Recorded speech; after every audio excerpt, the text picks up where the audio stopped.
どうもありがとうございます。世界ウイグル会議議長のナビア・カーディル先生が今ご入場されました。さて皆様こんばんは。世界ウイグル会議を支援し中国の覇権と戦うシンポジウムにご参加いただき誠にありがとうございます。実行委員を代表いたしまして深く御礼を申し上げます。私は実行委員の一人で今日司会の真似事をさせていただきます藤井元気と申します。よろしくお願いいたしま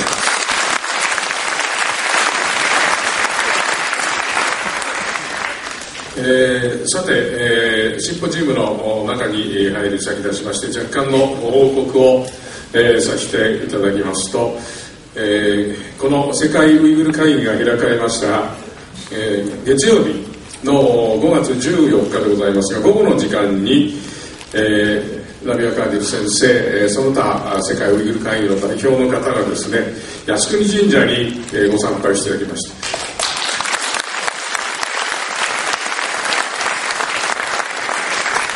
それもきっちりと正殿参拝をしていただきまして、私ども実行委員も、お供をさせていただきました。で、これはこのことをもってですね、内外で靖国神社を批判するような人たちもおりますけれども、誠に靖国神社はアジア解放の原点であるというご認識で、ご参拝いただいたのは大変ありがたいことだと思っております。すでに、言葉を重ねるのも不要かなとは思われますが、あえて申し上げますと、靖国神社は我々日本人にとっては意味がはっきりしたところでございますが、国際的にも慰霊と顕彰の場ということで確立した場所でございます。私が知っている限りではインドネシアのイスラム教徒の方も参拝されておりますし、それからインドのヒンズー教徒の方も国の独立でお世話になっていたということで参拝されている。珍しいところではロシアのエリツィン大統領が現役の時に参拝されているんですね。からアメリカ、イギリス等の将兵が参拝することも稀ではございません。ローマ法王がですね、第二次大戦後大東亜戦争の潰されそうになった靖国神社を守ってくれた力の一つであったということもよく知られた事実であると思います。個人的な思い出になりますが、私の親友でありますエリー・コーヘイさんというイスラエルの大使は大使の時になんと4回もですね、公式参拝を靖国神社いたしまして、日本は形式的にはナチスドイツの同盟国であったけれども、実は戦争のですね前からヨーロッパを追い出される亡命ユダヤ人を最も熱心に英米が見捨てていた時ですら助けてくれたのは日本だということをよく認識されておりまして、敬意を持って靖国神社に参拝をしていただきましたというようなことも合わせて思い出すわけでございます。かつて、インドネシアの方が靖国神社はまさに世界平和の原点であると、民族解放の原点であるということを境内で演説されたことをまざまざと思い出すわけでございます。さて、それから今日のこのシンポジウムが終わりまして5月19日になりますが、ウイグルの方たち大変日本の、東日本大震災並びにそれに付随しておきました原発事故に心を砕かれておられまして、明日ウイグルの舞踊音楽団の方々を中心に、いわき市にですね慰問をしていただくという大変ありがたいことも申し上げております。ウイグルの方々は中共のですね、原爆実験の場所に自分たちのふるさとを使われて、最大限75万人の人たちが、これはその後の後遺症、さまざまな白血病、原爆症とかでも亡くなられたと言われております。で、特に、原発事故の被害者の方々にも一層深い同情を寄せられているようでありまして、舞踊音楽で仮設住宅の方々の心を慰めしたいと同時に、ウイグルの民族料理、これも振る舞ってですね、皆さんの心を慰めしたいという大変ありがたいお申し出をいただいております。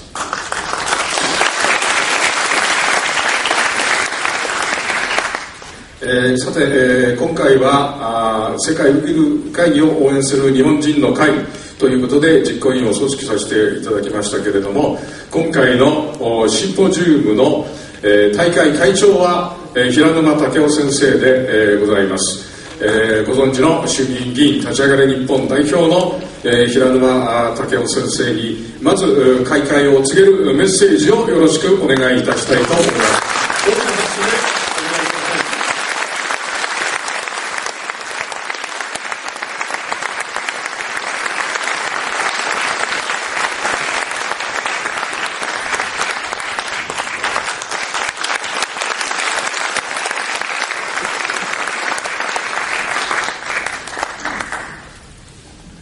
皆様方こんばんは。今日はラビア・カーデルさんをお迎えをしてこのシンポジウムができるということは大変素晴らしいことだと思っております。またお忙しい貴重なお時間をお割きをいただきまして、こうして盛大にご参加をいただきまして、主催者の一人として中心からまず御礼を申し上げたいと思う次第であります。皆様方にご報告なんでございますけれども、我々国会議員のもとに手紙が参りました。その差出人は中華人民共和国の鄭という大使の手紙でありました。それにはラビア・カーデルさんが来てるけれども、そういう運動には参加をしないでくれという趣旨の手紙でありました。内政干渉にも匹敵するような手紙であります。で、文面には自分たちがそのウイグルというものに入ってウイグルの人口も増えた、また参拝も自由にさせている、そして経済成長も著しい、こういうことがずらっと書いてあるわけである。しかし肝心の自分たちは人権を侵害したということは一切書いてない。そして日本人は協力をしてはダメだというような趣旨の手紙であります。日本の国会議員に一大使がそういう手紙を書いてもいいもんでしょうか。私は非常にこれを怒っているわけでありまして、皆様方もこのことを知っていただいてぜひ怒っていただきたい、このように思っているわけであります。中国というのは大変おかしい国でありまして、尖閣諸島の問題も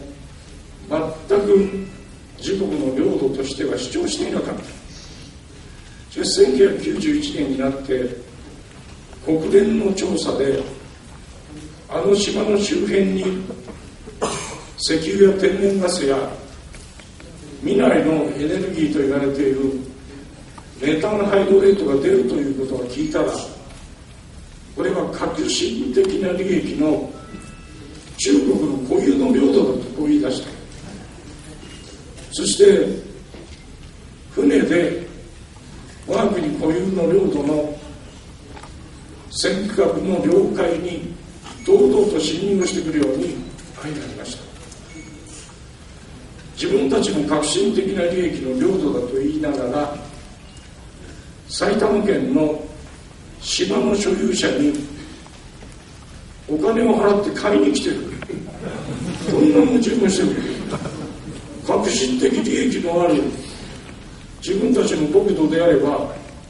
日本人の所有者に買いに来るなんていうのは全く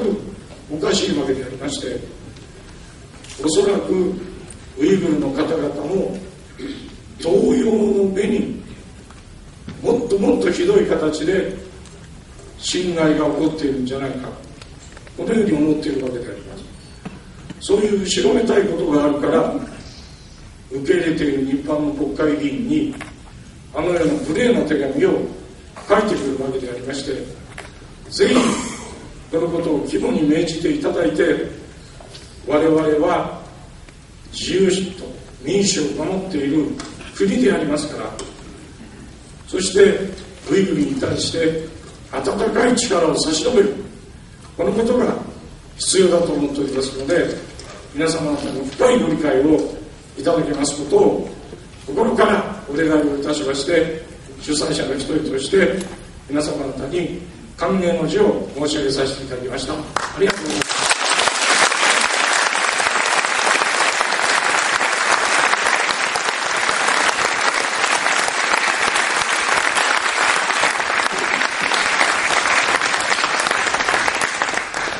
平沼先生、どうもありがとうございました。メッセージが届いております。当シンポジウムの特別顧問の東京都知事の石原慎太郎先生からのメッセージでございますので、司会の私が代読をさせていただきます。大会特別顧問として一言ご挨拶させていただきます。本日はラビア・カーディル世界ウイグル会議議長をお迎えして、このシンポジウムが盛大に開催されますことを心よりお喜び申し上げます。今、中国はアジアの平和と繁栄を脅かす大きな脅威となっています。中国共産党の専制政治は、内においては国民の自由と多民族の人権を弾圧し、外に向けては軍事拡張主義として他国を脅かしています。我が国の尖閣列島もまたこの軍事拡張主義の脅威を受けております。ウイグル人と日本人はこの中国共産党の専制政治から民族国家独立を確保するため手を携えていこうではありませんか。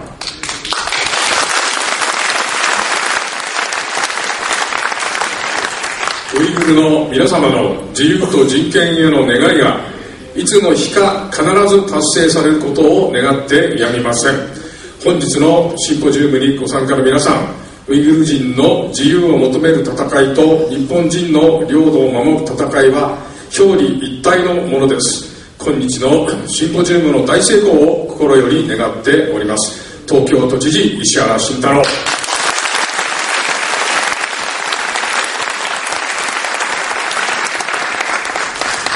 以上でございます。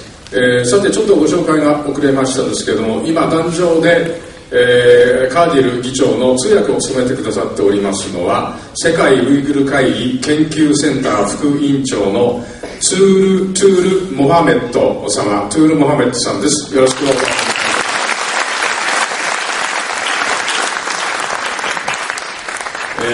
トゥールさんと呼んでるんですが、この方日本で農学博士を取られた大変なインテリでありまして、日本語は完璧の方で、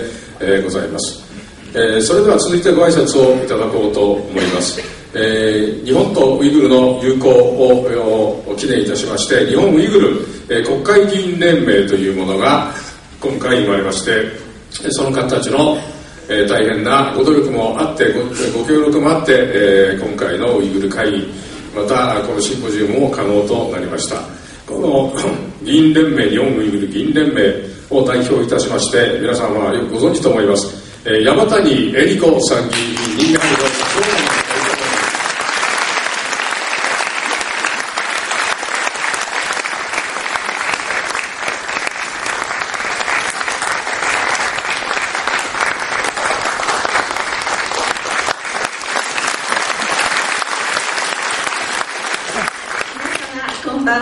日本ウイグル国会議員連盟副会長の山谷恵理子でございます。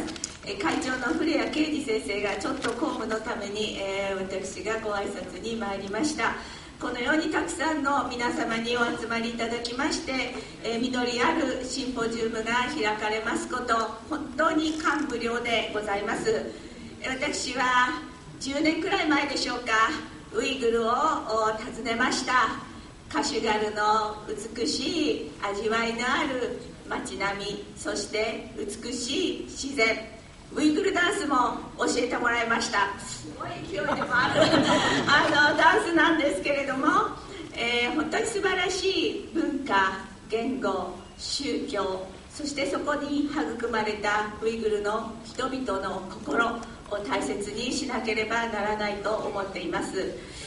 ウイグル会議が開かれました日にですね、今平沼会長からもお話がありましたが、こういうようなですねA4 版の5枚の紙がですね、大使から定価、中国の駐日の大使から届きました。そこにはですね、本当に平沼会長からもお話がありましたけれども、第4回世界ウイグル会議代表大会を開くことに対し、日本政府がこれを認めれば日本自身の安全にも害があると書いてあるんです。そしてラビアさんらにお会いするということに対し、いかなる形でも接触せず、世界ウイグル会議に対しいかなる指示もしないことを希望すると、これはですね、脅迫のようなとんでもない内政干渉でありまして、自由と民主主義と人権を大切にする法治国家である私たち日本人の国会議員に対する大変な侮辱、主権侵害であるというふうに思います。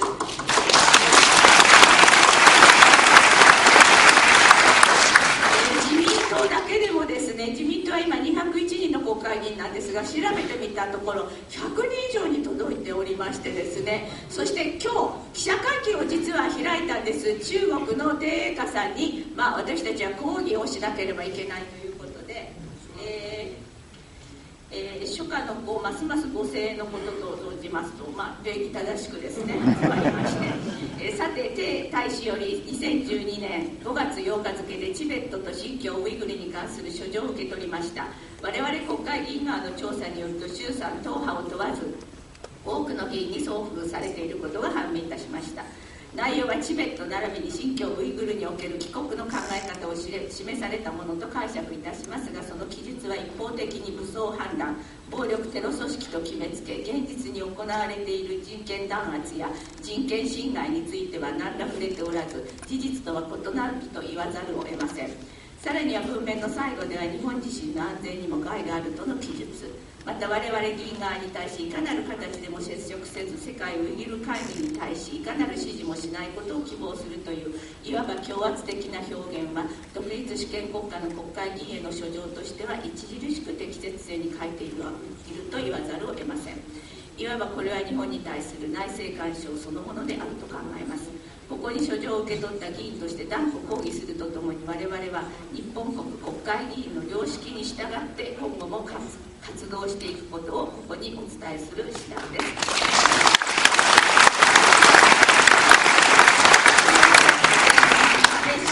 石破茂先生をはじめ、あいうえお順にですね、46名の衆参国会議員の名前を連ねまして、本日午後内容証明付きで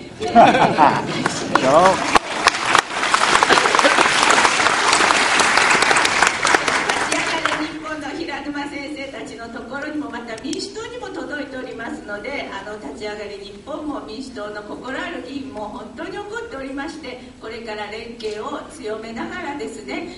日本自由を大切にする、基本的人権を大切にする日本がですね、ウイグルの人々の自由や人権、これを大切にしていくという良識ある行動をまた取っていかねばならないというふうに思っております。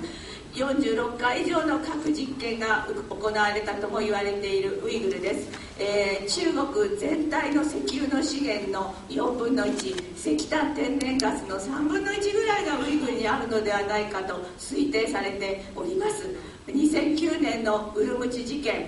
発表では200人弱の死亡ということですが、いや数千だ、いや1万超えてるんじゃないかということもあります。国際調査団を作ってですね、ぜひこの真相を究明して、そして今現在のラビアさんによると、数千から数万人投獄されて処刑をされているんではないか、これもですね明らかに実態解明をして、守らなければならないと思っております。5月15日、私たち自民党の党本部でラビアさんたちをお招きして昼食会を開きまして、ウイグルの現状をつぶさに聞くことができました。美しいウイグル、そして美しい人々のウイグルの人々の心を守っていきたいと思います。本日は皆様どうもありがとうございました。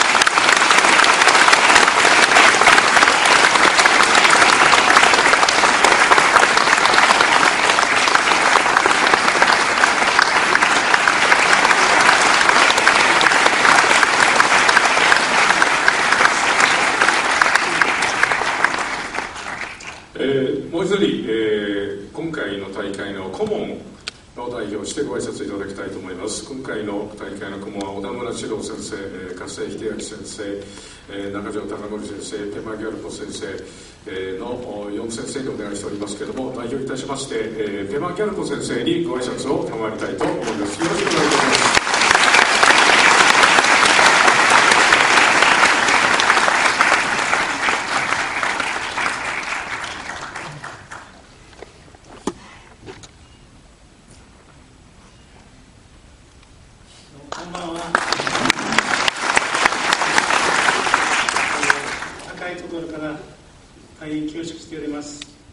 ただ私が今苦しんでいる人たち、チベットモンゴルウイグルの中で一番長く日本にいるということで、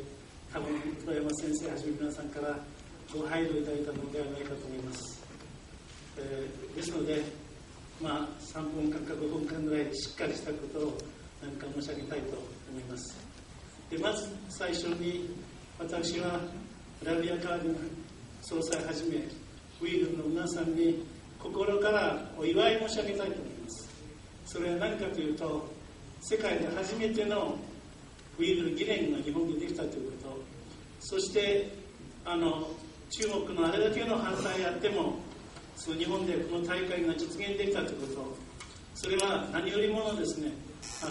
ありがたいことで、そしてこれは歴史だと思います。そういう意味でウイグルの皆さんに心からお祝い申し上げたいと思います。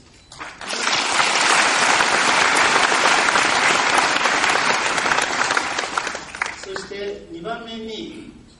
私はもちろん現在日本国民ですけれども、特に日本に対しても心からお祝い申し上げたい。今回初めて日本が独立国家としての重大な決意をしたと思います。何よりも日本が今回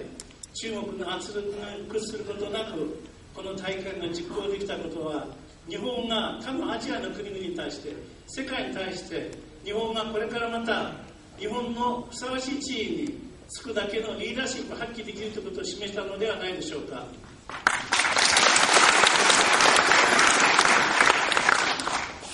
次に、私はウイグルの皆さんに一言申し上げたいことがあります。それは今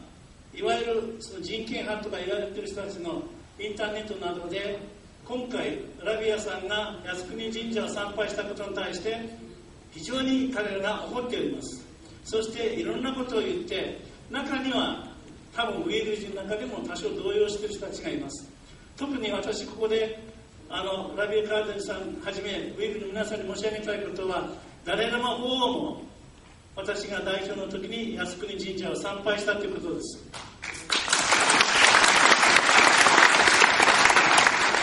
そして日中国交がいわゆる成立したのは1972年、1985年まで歴代の首相が靖国神社を参拝しても中国は一言も文句言ってなかった。ただ1985年にいわゆる中曽根さんの特別な配慮に対して相手がそれに随に乗ってきているだけだと思います。このことは特に日本にいるウイグルの人たちを守るためにも、私がここで言うことが大切だと思います。特に総裁、副総裁、本部の皆さん、これを理解することが大変重要だと思います。そして最後ですけれども、1972年日中国交ができたとき、私たち当時チベットの学生たちを今回限りというビザに赤いスタンプが押されました。その時私たちを助けてくださったのが長尾博樹先生、長谷川俊先生はじめ、まだ若い政治家としての平沼武夫先生、石原慎太郎先生、中川一郎先生たちでありました。でその頃から今日まで私たちはあの巨大な国、日本から見ると巨大な国という印象を持っています。しかし実際 63% は私たちの領土です。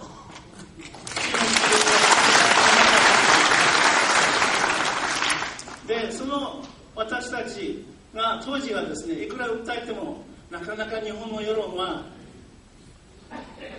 本当に中国はそんなことをするのか、するはずがないんじゃないかということで、相手のさまざまな工作が成果を上げて、当時の日本の世論調査でも1980年中国に対して友好的な、あるいは好感を持っている日本人は 84% でした。しかし2010年になって中国に対して好感を持っている日本人はその逆です。80% 以上の人たちが中国に対して好感を持ってないんです。それはなぜかというと、おそらく日本人が自ら中国と接することによって中国の正体、中国の本質的な正体に対して多分目覚めたのではないかと思います。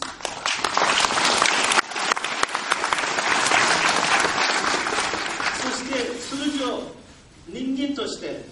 例えば隣の近所に不幸があったらそれを慰め励ますのが普通ですけれども、去年3月11日以後、中国はこの時ばかりと日本の空、日本の海を何度となく侵害しております。おそらくこれらのようなことに対して日本国民もだんだんと目覚めてきているのではないかと思います。今北京政府では大変な権力闘争が行われております。第17回共産党大会の時は直前になって北京市長がクビになりました。第16代共産党大会の時は上海の市長がクビになりました。そして今回は重慶の市長がクビになっております。しかし北京、上海は逮捕されたけど、まだ重慶の場合には逮捕はされておりません。それはなぜかというと、抵抗が強いからです。勢力が強いからです。あれは単なる汚職問題ではありません。今の中国はいつ崩壊し破壊してもおかしくないような状況にあることも事実です。その内部の不満不平をそらすために今中国は周りの国々にちょっかい出しております。フィリピン、ベトナム、あるいは日本の領海に対してです。あれは中国が強いからではなくて、中国が今ジタバタしているからだと思います。という意味で、まだまだ言いたいこといっぱいありますけれども、挨拶ですので、これは一つが、私たちの戦いはこれからだと思います。特に日本の皆さん、あと少しです。あと少しで遠山先生の遠山満先生はじめですね、多くの日本の方々が多大な犠牲を払ったものが必ず実ると思います。ウイグルの皆さんとチベットの皆さんとモンゴルの皆さんと私たちは運命的な同胞であります。なぜならばチベットに自由がなければ当然ウイグルに自由がないです。ウイグルに自由がなければモンゴルにも自由がないです。モンゴルに自由がなければ当然チベットにもウイグルにも自由がないです。そして中国そのものにも自由がないです。そしてアジアにも自由がないです。世界の中のアジアに自由がなければどうやって国際の社会が自由と平和があり得るでしょうか。したがってアジアに自由が、そして独立が本当に実現するためにはご先祖の皆さんの意思を継いで、これからも私たちのことをご支援のことをお願いすると同時に、最後にウイグルの皆さんに対して、今回のことに対して皆さんぜひですね、もっともっと勇気を持ち戦って、そして外からのさまざまな策略、暴落、そういうものに負けないように頑張ってもらいたいと思います。外と戦うのは簡単です。仲間同士の戦いを相手はいろんな策を講じますので、それだけは先輩として特にウイグルの皆さんに申し上げて、私のご挨拶と感謝の言葉を伝えています。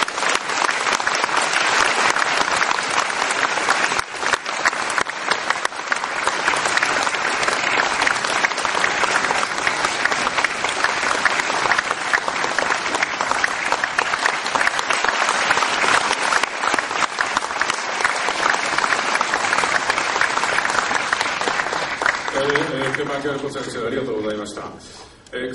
これからシンポジウムに入ります前にですね、一つ、ラビア・カーディル世界会議長から皆さんにサプライズがございます。これは日本人への大きなプレゼントをいただけるそうであります。何かと申しますと、今回の大会特別顧問であります石原慎太郎先生が都知事として尖閣列島、これを買い取るというリーダーシップを発揮されました。たちまち数億円の金がこの都に寄付金が寄せられまして、今その歩みが着々と進んでおりますが、これを聞きました、ラビア・カーディル議長がですね、ぜひ日本の皆様に寄付金をその尖閣買い取り基金に寄付したいということをおっしゃっています。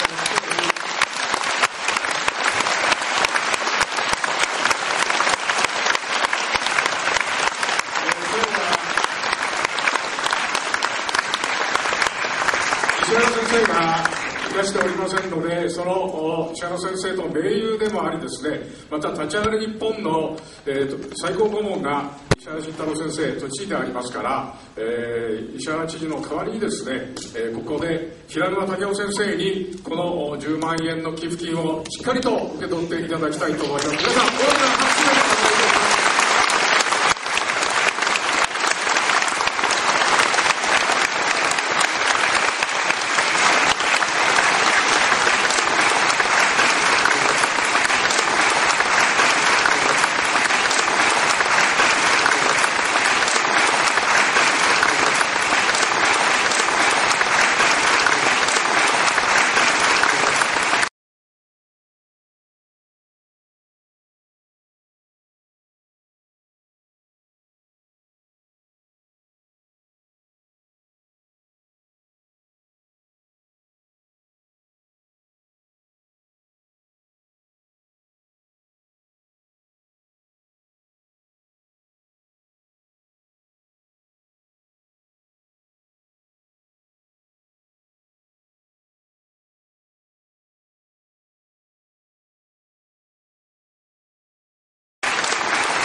setveri şüchun puljiroyetipti.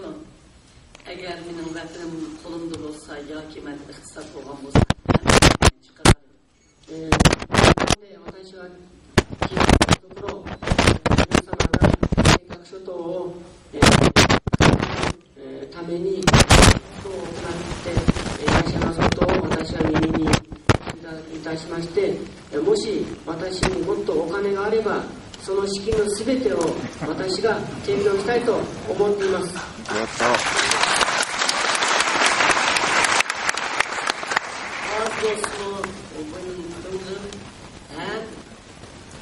bir haqiqatga tarixga isbot bo'lsinda kichkina so'g'amni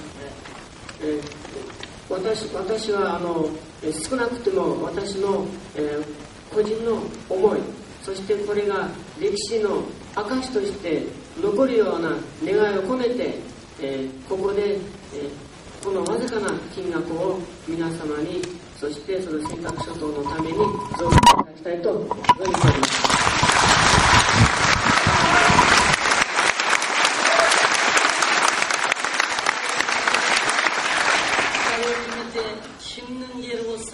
Tarihi benim o tarihni biz mandak yaratkan deb tarihni yazıp devirdik. 中国政府は誰のどこの領土であっても自分たちがそこを欲しがった時にはここは歴史的に我が国の領土だと主張してきています。Tibet'imi, bizimi, Mongol'umu, ismimiz ayrım, devletimiz ayrım, bir xalqdimi, bizning ayrılmaz bir qismimiz, bizning tarixiy zaminimiz deb dunyoga ashraqdavatdi. ウイグルに対しても、チベットに対しても、そしてモンゴルに対しても、もともと我々が全く別の国なのに、彼らはここはもう古代からずっと私たちの領土だと主張しています。Agar mushunda pulga setib oladigan ish bo'lsa, butun Yapon xalqi, butun dunyo bizning zaminimizning ashraq setib apaskan deydi. もしこういうふうにお金で奪われた土地を買い取ることができるのであれば、日本そして全世界がお金を集めて我が領土を買い取ってほしいです。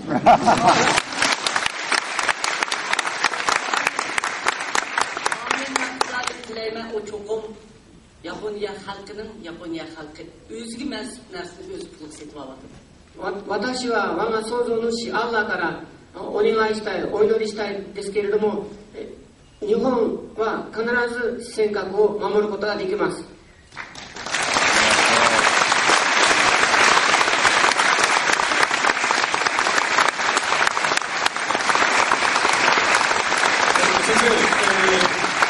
寺田先生、一言お願いいたします。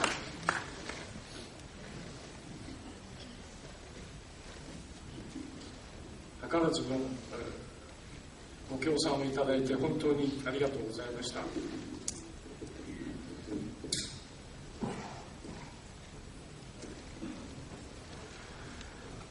間違いなく立ち上がる日本で搾取するようなことはいたしません。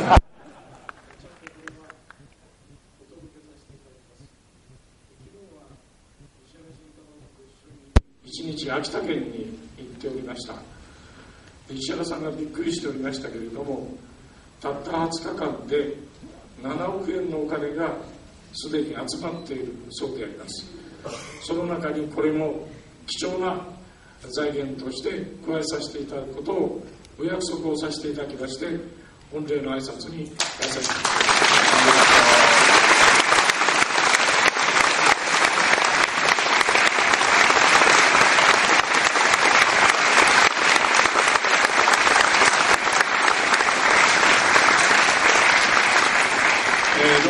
ありがとうございました。これからシンポジウムの本体に入りますけれども、ラビア・カーディル先生、世界で最も人気のある女性の一人だと思います。でその方と対談をしていただくのは、日本にはこの方しか、いません。い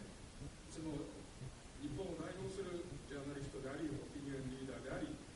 ジャンルナルドのようにですね、活躍されております、国家基本問題研究所理事長の櫻井良子先生でございます。ご相談からよろしくお願いします。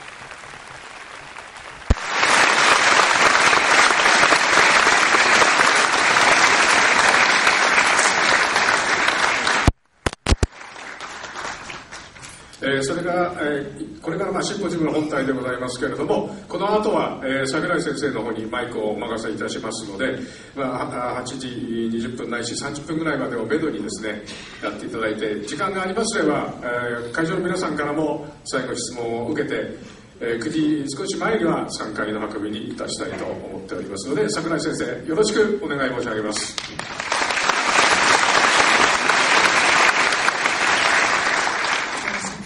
でございます。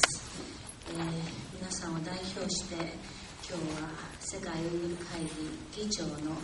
ラビア・カーデルさんにいろいろとご質問をしたいと思います。ウイグルの方々が抱えている問題はもちろんチベット、モンゴルの人も同じように抱えております。しかしその問題はこの3つの民族に限ることなく、実は日本にも共通の問題であります。私たちは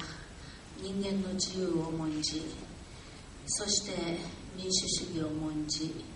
社会は法律によって統治される人類の目指すべき道とは正反対の方向に行こうとしていると言っても過言ではないと思います。先ほど、山谷先生も平沼先生もおっしゃいました、東京にある中国大使館の鄭英華大使からの手紙の一部をここでご紹介いたします。5ページの手紙でありますけれども、そのうち2ページがウイグルに関して書かれてあります。そこには、現在中国はイスラム教、仏教、キリスト教、カトリック、道教など多くの宗教に対して、各民族の風俗習慣を十分に尊重しているそうであります。各民族の文化と宗教を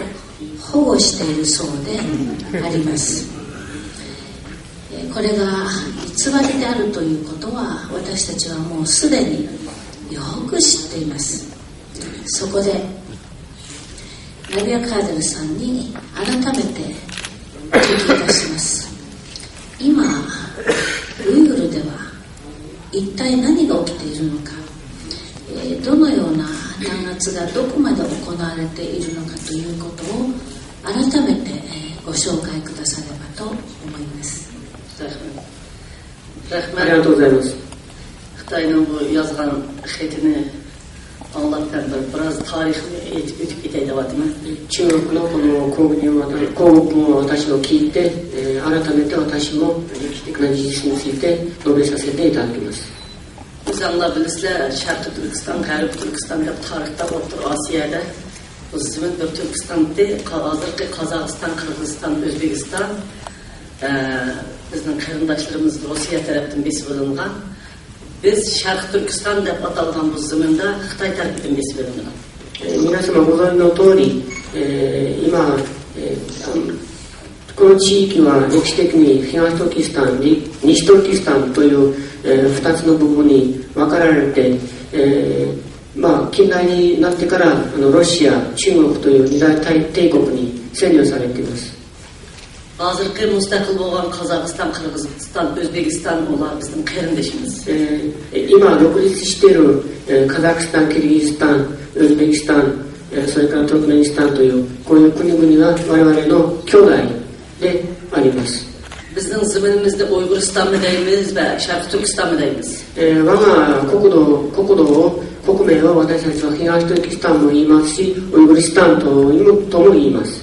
Lekin Uyghur xalqi shu Turkiy millatlarning ichida, masalan, Turkiya turklarining hatta buni e'tirof qildi. Bütün Turkiy millatining an'anaviy madaniyatini yaratgan eng bir yuksak go'zal madaniyatning egisi. 私たちウイグル人というのは、トルコ、そして小トルコ民族に、共通に認められた歴史の悠久な、トルコ民族の中でも最も文明の発達した、グループの一つです。Türk xalqi bizni ota Türk, ona Türk deb qaraydi. トルコ人は私たちを、父なるトルコ、あるいは母なるトルコと呼んでいます。Bizning o'zimiz ijod qilgan yezig'imiz, o'zimiz yaratgan tariximiz, o'zimiz ijod qilgan madaniyatlarimiz bor. 私たちが、創造した文字、創造した文明、すべてが歴史的に残っています。Hem o'zgacha tilimiz, turkiy tilimiz bor. そしてまた私たちのトルコ語という言葉もございます。Bu zamin shu Sharq Turkiston Uyg'ur xalqining zamini. この国土、この領域というのは東トルキスタン、ウイグル人の領土です。Biz mayli tamoq, mayli musiqa, bizning madaniyatimiz shunday necha ming yillar tarixga ega bo'lgan o'zgacha shunday go'zal yana bir qitim aytaman madaniyatimiz bor. 私たちの言葉、そして私たちの食事、私たちの美しいそういう文明、文化というのは私たちの独自のもので、長い年月、数千年の歴史を持っております。Xitoylar yangi besib olgan vaqtida bizning madaniyatimiz go'zalligidan hayron qolgan. 中国人が最初に我が領土に帰ってきた時には私たちの美しい文明に対して非常に尊敬を持って彼らは驚いていました。 Bu millet medeniyet cihetten, sanat cihetten, güzellik cihetten, mihmandostlik cihetten nemi degan odam tasavvur qilsiz go'zal taraqqiy qilgan millatlar o'zlari gazetlariga rimin ribo deganga yozgan. 彼らはこの民族はいかに優れている文明を持っているか、いかに文化的か、いかに優れているか、いかに美しいか、こういう全てに対して彼らが認め、自分たちの、そういうプロパガンダ機関であります人民日報などを使って宣伝してました。 Mana bugun biz bir iqtidoi xalq millatni madaniyat o'rgatyapmiz deb dunyoga e'lon qildi. しかし一方で今日になったら逆に彼らはこういうふうに宣言しています。私たちは未開な野蛮なそういう人たちに文明を教えてますと。 Bular bir medeniyetsiz milletga biz medeniyet o'rgatdik deb butun Xitoy xalqiga tashviq qilyapti. そしてまた同時に彼らは中国人国内にこういうふうに言ってます。私たちはこの未開な民族を教育しますと、教育してますと。 Endi bizde Xitoy qanday qilib bunda shunday xarob holatga tushirib qo'ydi xonim, endi sizga javob beraman. 桜井よし子先生、私はこれから先生には中国政府はいかにして我が民族を今日に陥れたかと、これから先生の質問に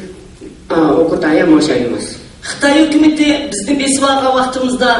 sizlarni eng baxtli kunimiz, biz ozodlik armiyasi kelib sizlarni burun besib olganlardan qutqizdik deb mushunda tashviqot qilgan. 中国共産党その政府が最初に東トルキスタンにやってきた時には、私たちはあんたたちを救うために帝国主義者の弾圧停止だからあんたたちを解放するためにここにやってきましたと言ってました。 Besibeliplan 49-yıldan 54-yılgacha 250,000 adamımızı öldürdü. 彼らが一旦入ってきて49年から54年までこの短い期間に25万人の我が民族の人々を虐殺しました。 Adamımızda kırgın kılan generalın ismi Wang Jin. こんな虐殺を行った将軍の名前は皆さん日本でご存知の通り王信です。 Xitoy kommunistleri bizga ashundoq baxt sovg'at qildi. 中国共産党は私たちにそのようなプレゼントを持ってきました。 O'ldirgan odamlar 4 xil odamlar. 彼らが虐殺した人たちというのは4種類に分かれます。 Birinchi pul topgan boy aqlli odamlar. 一つ豊かな裕福な人たち。 Ikkinchi o'qigan ziyolilar. 一は、知識のある、学者、知識人。 Uchinchi rahbarlik san'ati va jamiyat ichida inoati va odamlar. 第三には、社会に地位のある名誉のあるそういう指導的な人たち。 To'rtinchi diniy olimlarimiz, diniy arboblar. 4番目には宗教指導者です。 Uyg'urlarning ziyolilarini ilg'or odamlarni qirib bo'lgandan keyin qolib qolgan bichora qo'rqib ketgan Uyg'urlarning butun yer zaminlarini tortib elib, Bentuen degan askarlarga, ko'chman Xitoylarga bekorga tortib apar. こういう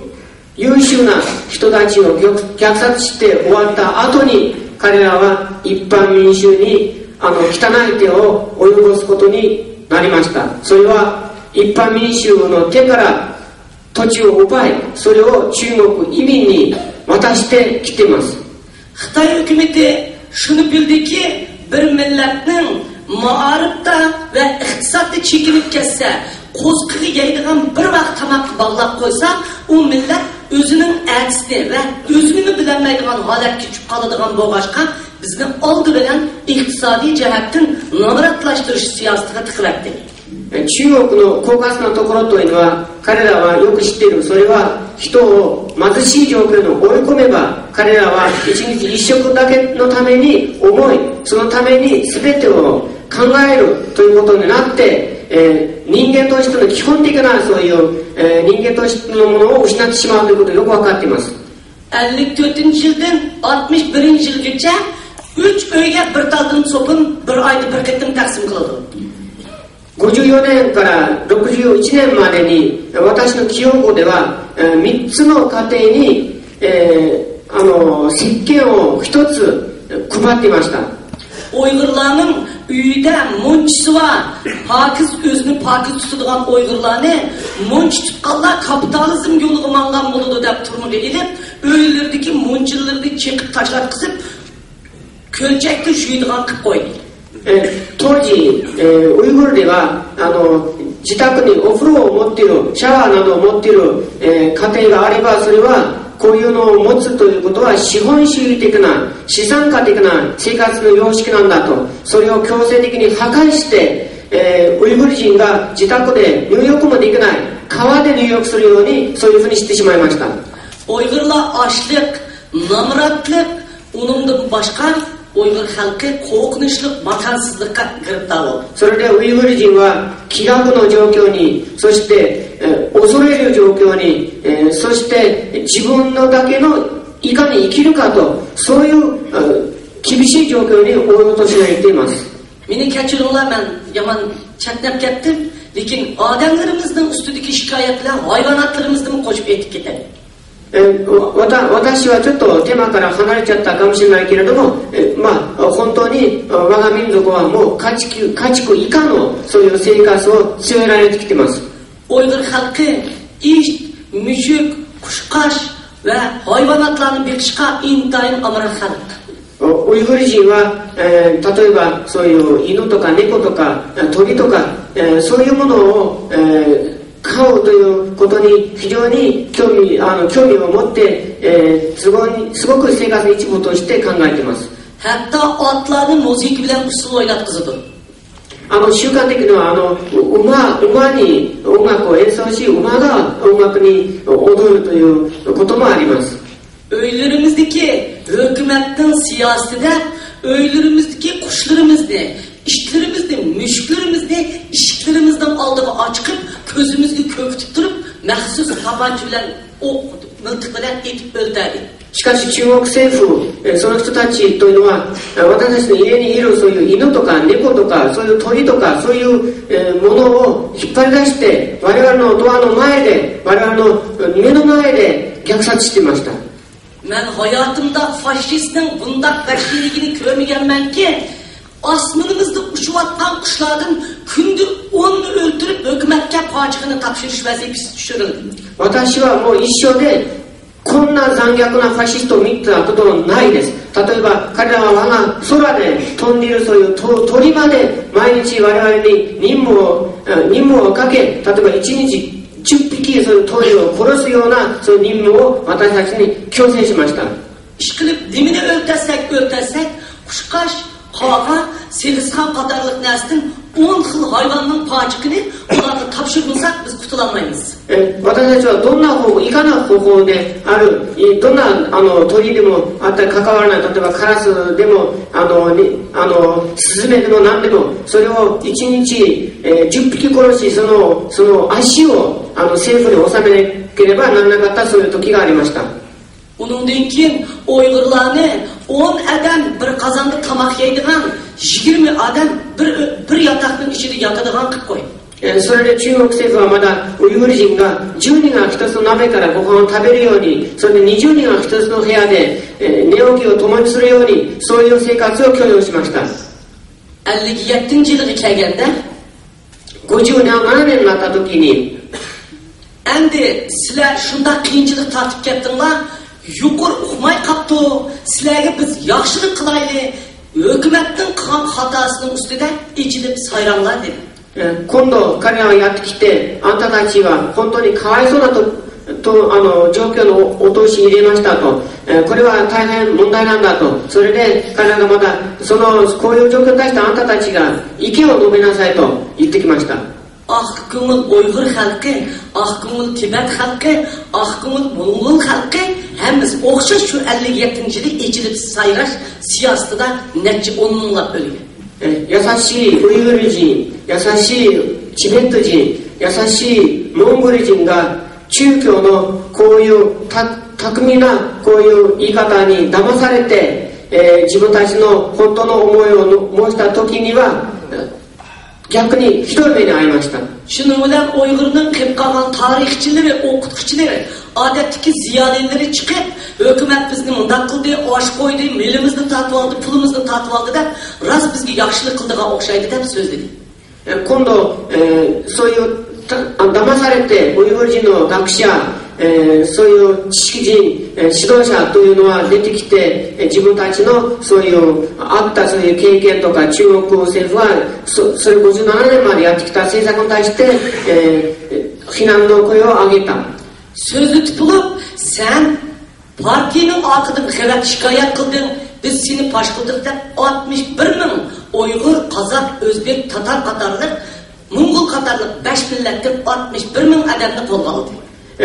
そのことが言わせた後に彼らが逆にあなたたちが中国共産党の政策に侮辱したと反逆をいうことが言ったということで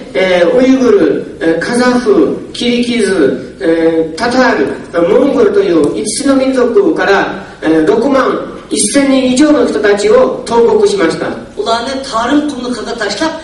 bir adamning hayot qaytib kelamadi. 彼らをタリム盆地に追放して、タリム砂漠、タクラバガン砂漠の中なんですけど、そこに追放して彼らの中から戻ってきた 人というのは1000人にも満たないです。 O qitim qo'lga olganlar, qilib qolgan ziyolilarning ichidan qilib qolganlar, o'qituvchi, tarixchi, odatdagi o'rta qatlamdagi ziyolilarni tugab ketdi. その時、生き残った人たち、そういう亡くなった人たちというのは大量にいますけれども、残った人たちというのはただそんなに立派な学者でもなく、中学の先生とかそういう下の方の知識人だけ残っていました。ほんのわずかぐらい。 61 yıl iken 今度61年になっています。 250 gram may bir ayda bir aileye 250 gram may ichadigan qildi. 私たちは一つの家族が1ヶ月に250グラムの油を配給されるようになりました。 16 yıldan 28 yılgacha un belgiledi.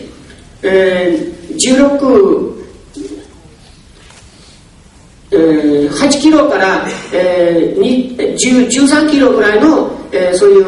食料を配給されるようになります。一つの家族に。 Biz açtın onunla kırılıvatkanda 私たちはそういう気学によって、数千数万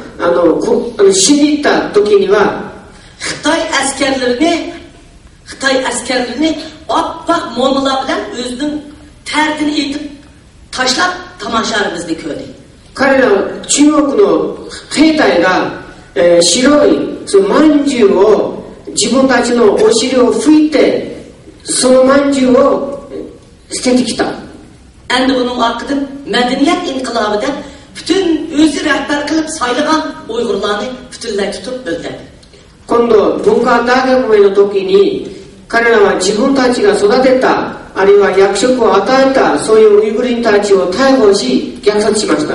Şununla Uygurlarını iktisattın, maariftin hatta özünün medeniyetinden arıp taşırattı. その結果ウイグル人を教育、経済、政治、文化すべての分野からもう追い出すことになりました。 Şununla Uygurlarının diniga hücum kıldı.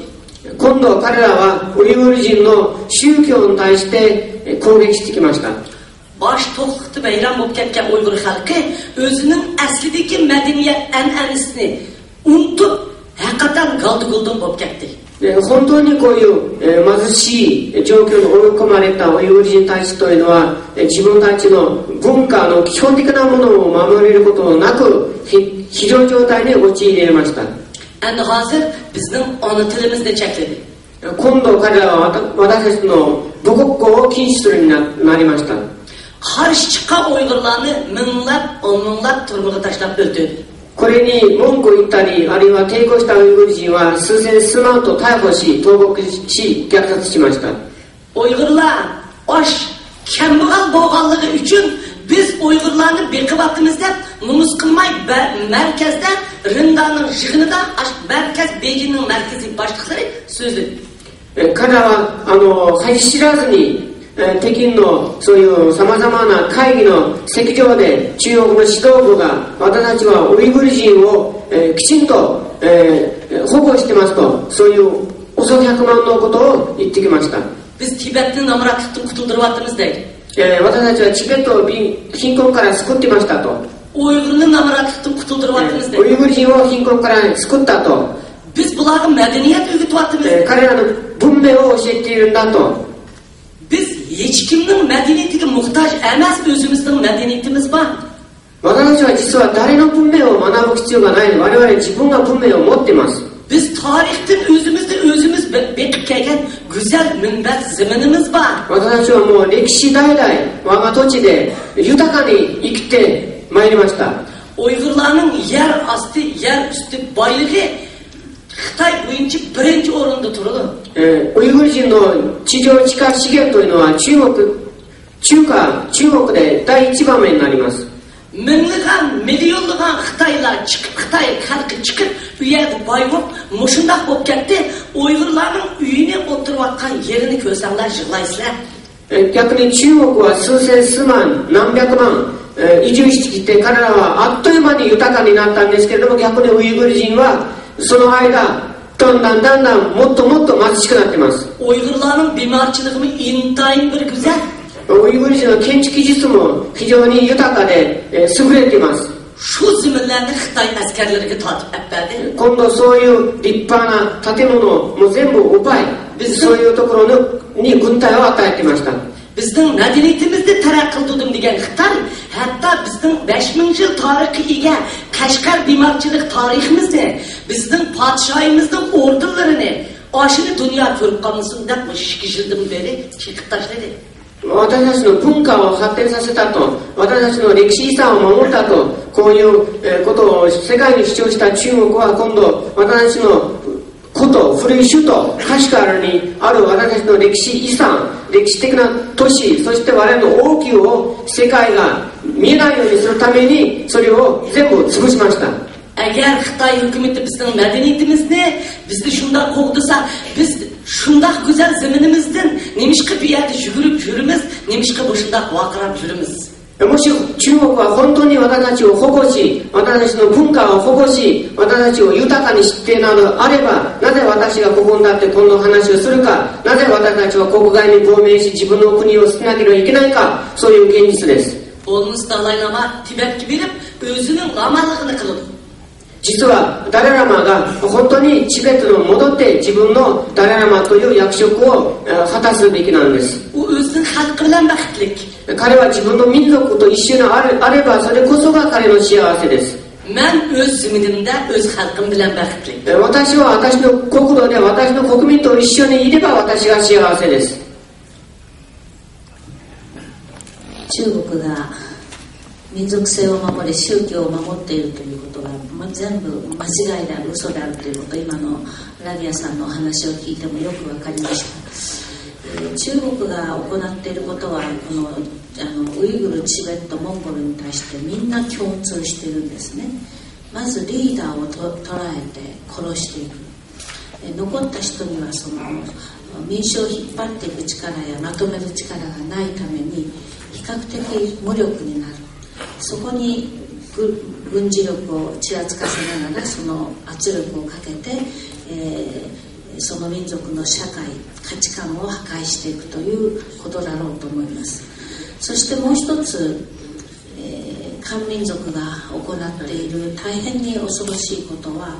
その民族を事実上消してしまうということなんですね。例えばウイグルの場合、私がウイグルの皆さん方から聞いたことでこんなことは本当に許されない、21世紀のこの時代にいかなる神もこれは許さないだろうと思うことがありました。それはウイグルの若い女性たち13歳14歳ぐらいから、21、23、24、5までですかね、結婚適齢期の方たちをウイグルから遠くの中国の沿岸部の町に連れて行って工場で働かせたり、いろんなところで働かせて、中国語で働かせる、中国語の勉強をさせる、そして最終的に漢民族の男性と結婚させる。するとウイグルに残されているウイグル人の男性は同じ民族の女性で結婚する相手がすごく少なくなる、もしくはいなくなる。何が起こるかというと、ウイグルの血がどんどん薄まっていくわけですね。これは本当に今も行われているのか、このことの実態をお話しいただければと思います。ありがとうございます。 Xitoy hukumati ana ashundaq zo'ravonliklarni qilib, lekin qizlarimizga burun tegamaydi. 中国は今私が申し上げたようなそういう残虐な行為を今まで続いてきたんですけれども、しかし我々女性に対してまだ手を出していなかったんです。 Chunki bizning tariximizda bir qiz uchun 100 yigit jang qiladi degan rivoyatlar bor. 私の歴史的な古典からあるんですけど、一つの若い女性のために100人の勇士が命を失っても構わないと。 Endi qilib qolgan xalqimizni Xitoy qaysi vaqtdan boshlab bunda yo'g'on yuraklik bilan yangi siyosatni boshlab berdi, men buni aytib o'tay. じゃあ中国政府はいつからそういう決意になったかということについて私はここから申し上げます。 Dünya terrorizm hareketi başladı. 世界に 9.11 という対テロ戦争が始まりました。 Xitoy buningdan shunday xush bo'ldiki, biz mana terrorizmning qurboni biz dunyodagi. 中国政府は非常に喜んだ。彼らは世界に私たちはテロの犠牲者と宣言しました。 Endi Tibetliklarni bo'lguncha desa, bizga terrorist degan qalpoqni kiydirib oladi. Chunki biz musulmon. そのチャンスというのは彼らはチベット人に対してこれは分離主義者と言いますけれど、今度彼らは私たちがムスリムだから今度この人たちはテロリストだというレッテルを貼るようになりました。 Derhal dunyoga Uyg'urlar terrorizm, biz terrorizmning qurboni bo'lib ketyapmiz deb e'lon qilib o'tiblar. Mushu yangi siyosatlarni ijro qilinmayotgan, bizni yo'qotmayotgan yangi siyosatdan 5 siyosatni ochdi. 今度彼らは本当にいいチャンスに巡り、早速、ウイグル人はテロリストであるというレッテルを発表し、歴史上最もいい我々を絶滅させるチャンスに恵まれました。 Birinchi qo'sh tillik ma'arif, Xitoy tili ma'arif. Qo'sh tillik deb turib Uyg'urlarning butun tilidan ayirib, butunlay yaslidan oliy maktabgacha Xitoy tili ma'arif qildi. 彼らはまずバイリンガル教育というものを持ち出して、実は中国語でウイグル人を取って代わり、私たちの子供若者を全く自分の民族の言葉が喋らないように教育することを始めました。 Ikkinchi Uyg'urlarni tarqatlashtirish degan siyosatni chiqardi. 2番目はウイグル人をあちらこちらに散らばすという政策を出しました。 Uchinchi Uyg'urlarning qizlarini Xitoy o'lkalariga olib borib ishga o'rnatishtirish degan siyosatni chiqardi. 3番目は私たちの若い女性たちを中国の本土に強制連行するという政策を出しました。 To'rtinchi Xitoy dehqonlariga kelib Uyg'urlarga dehqonchilik o'rgatish degan siyosatni chiqardi. 4番目は中国本土から彼らの貧しい農家をウイグル本土に連れてきて、逆にそれ連れてきた移民がウイグル人農家に何か農業を教えるようなそういう名目で連れてきてます。 Men 4-chisini sizlarga tushuntirib qo'yaman. 4番目は dehqonchilik texnikasida Xitoy davlati bo'yicha Uyg'urlar birinchilik o'rinda turadi. 実は農業技術において歴史的にウイグル人の農業技術というのは、もう中央アジア中国で本当に一番と言っても過言ではない。 Bizning qo'g'in, tavuz yemishlarimiz odamning og'zini yoradigan qilib Uyg'ur bog'bonlari aytdi. 例えば私たちの園芸技術というのは、すごく大変優れたもので、ウイグルで生産された果物、そういうメロンとかよくハミメロンと言いますけど、そういうものが本当甘くて、口が腫れるぐらい、そんな甘さを持っています。86% xalqimiz dehqon. 私たちの我が民族の 86% が農民であります。 Har bir Uyg'urning uyiga birdan Xitoydan majburiy sana dehqonchilik o'g'itdi, sen meni boqsan deb bo'yniga otib qo'ydi. その時、毎家族に対して、一家族に対して一つの中国人のそういう貧しい農民を連れてきて、この農民があなたたちの農業を教えると強制しました。 Ular bir eg'iz gap qilsa yoki shunday qarab qo'ysa millatchilik qilding deb u Uyg'urlarni turmuga tashladi. もしそういう中国人に対してウイグル人が少しでも文句言ったり、あるいは彼らのそういう日常行為に対して何かを言ったときに、それは分裂主義行動をやったと、そういうウイグル人たちを投獄しました。 Uyg'ur dehqonlari oxiri yerlarini tashlab chiqishga majbur bo'ldi. ウイグル人の農家がとてもこういう状況に耐えきれなく、自分たちの家を捨て、自分たちのふるさとを捨ててできるようになりました。 Beshinchi, Uyg'ur islom dinidagi radikal islomni tozalab, Uyg'urlarni dinsizlashtirish siyosatini o'tirib qo'ydi. 5番目はウイグル人の宗教を弾圧するようになって、ウイグル人が宗教的にも弾圧することになりました。 Radikalist degan yo'q, Uyg'ur o'zi bunga o'xshash bir millat. 実は我々は原理主義者でもない、そういう私と同じような人たちなんです。 Bularni yo'qotishning usulini dunyo terrorizm harakatiga tushirish uchun radikalizm degan gapni ijod qilib chiqdi. 彼らは我が民族を絶滅させるために彼らは原理主義者だと、テロリストだと、そういうことを持ち出してました。 Endi Uyg'urlar bu siyosatga qarshi chiqsa, hammasini tutib terrorizm deb turmuga tashladi. 今度ウイグル人はこういう政策に反対した時には、これは全てがテロリストだと逮捕し投獄し虐殺するようになりました。 Mushu siyosatdan foydalanib, dal bu nimadan foydalanib, har bir yezida, har bir oilaga 2dan 3dan qiz vazifasi tushdi. そういう政策の中で彼らはこういう政策を実行するために、ウイグル人の農家に、各家庭から1人あるいは2人あるいは3人の自分の娘を、持ち出すようにそういう任務を強制しました。 14 yoshgacha 14 yoshdan 25 yoshgacha to'y qilmagan qizlarimizni hozirgacha 240 ming qizni akib bo'ldi.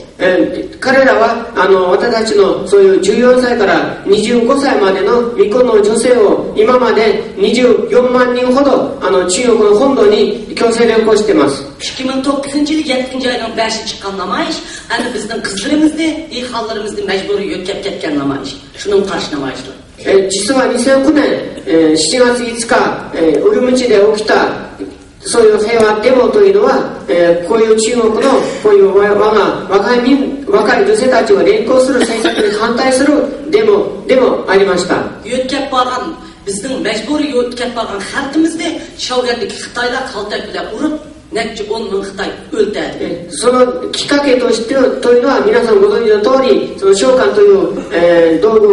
工場で、中国の労働者一般労働者がそこに来たウイグル人労働者を、1万人が200人を襲い、大変な人たちを殺した事件。 Bichara Uyg'ur xalqi turmular kirgan farzandlariga chididi, o'zlarining qizlariga chidamay, ota-onalar zar bugungi kungacha ham qizlar ham ota-onalar yig'lamoqda. 私たちの民族は自分たちの息子たちが刑務所に入れられたことには耐えたんですけれども、自分たちの娘がこんなひどい状況に陥れた時には耐えきれなかったんです。 Biz dunyoga arz qilsak, biz ularni boy qilish uchun, ishga o'rlashtirish uchun obodik dedik. Xitoy ko'chmanlari kelib, bizning vatanimizda minglab, millionlab ish qilib boy bo'ldi. Bizning qizlarimiz nimishki o'zimizning vatanimizda ishlayolmay, Xitoy o'lkalariga a'zam qilib, aktildi. Bizga bu savolni qo'yishmi haqqimiz yo'q. 私たちのそういう、土地というのは豊かでとても豊かで、中国人が移住してきたらすぐ豊かになってしまうのもかかわらず、どうして私たちの娘たちが自分の国土で自分の国で就職できず、必ず中国の本土に連行されなければいけないですか。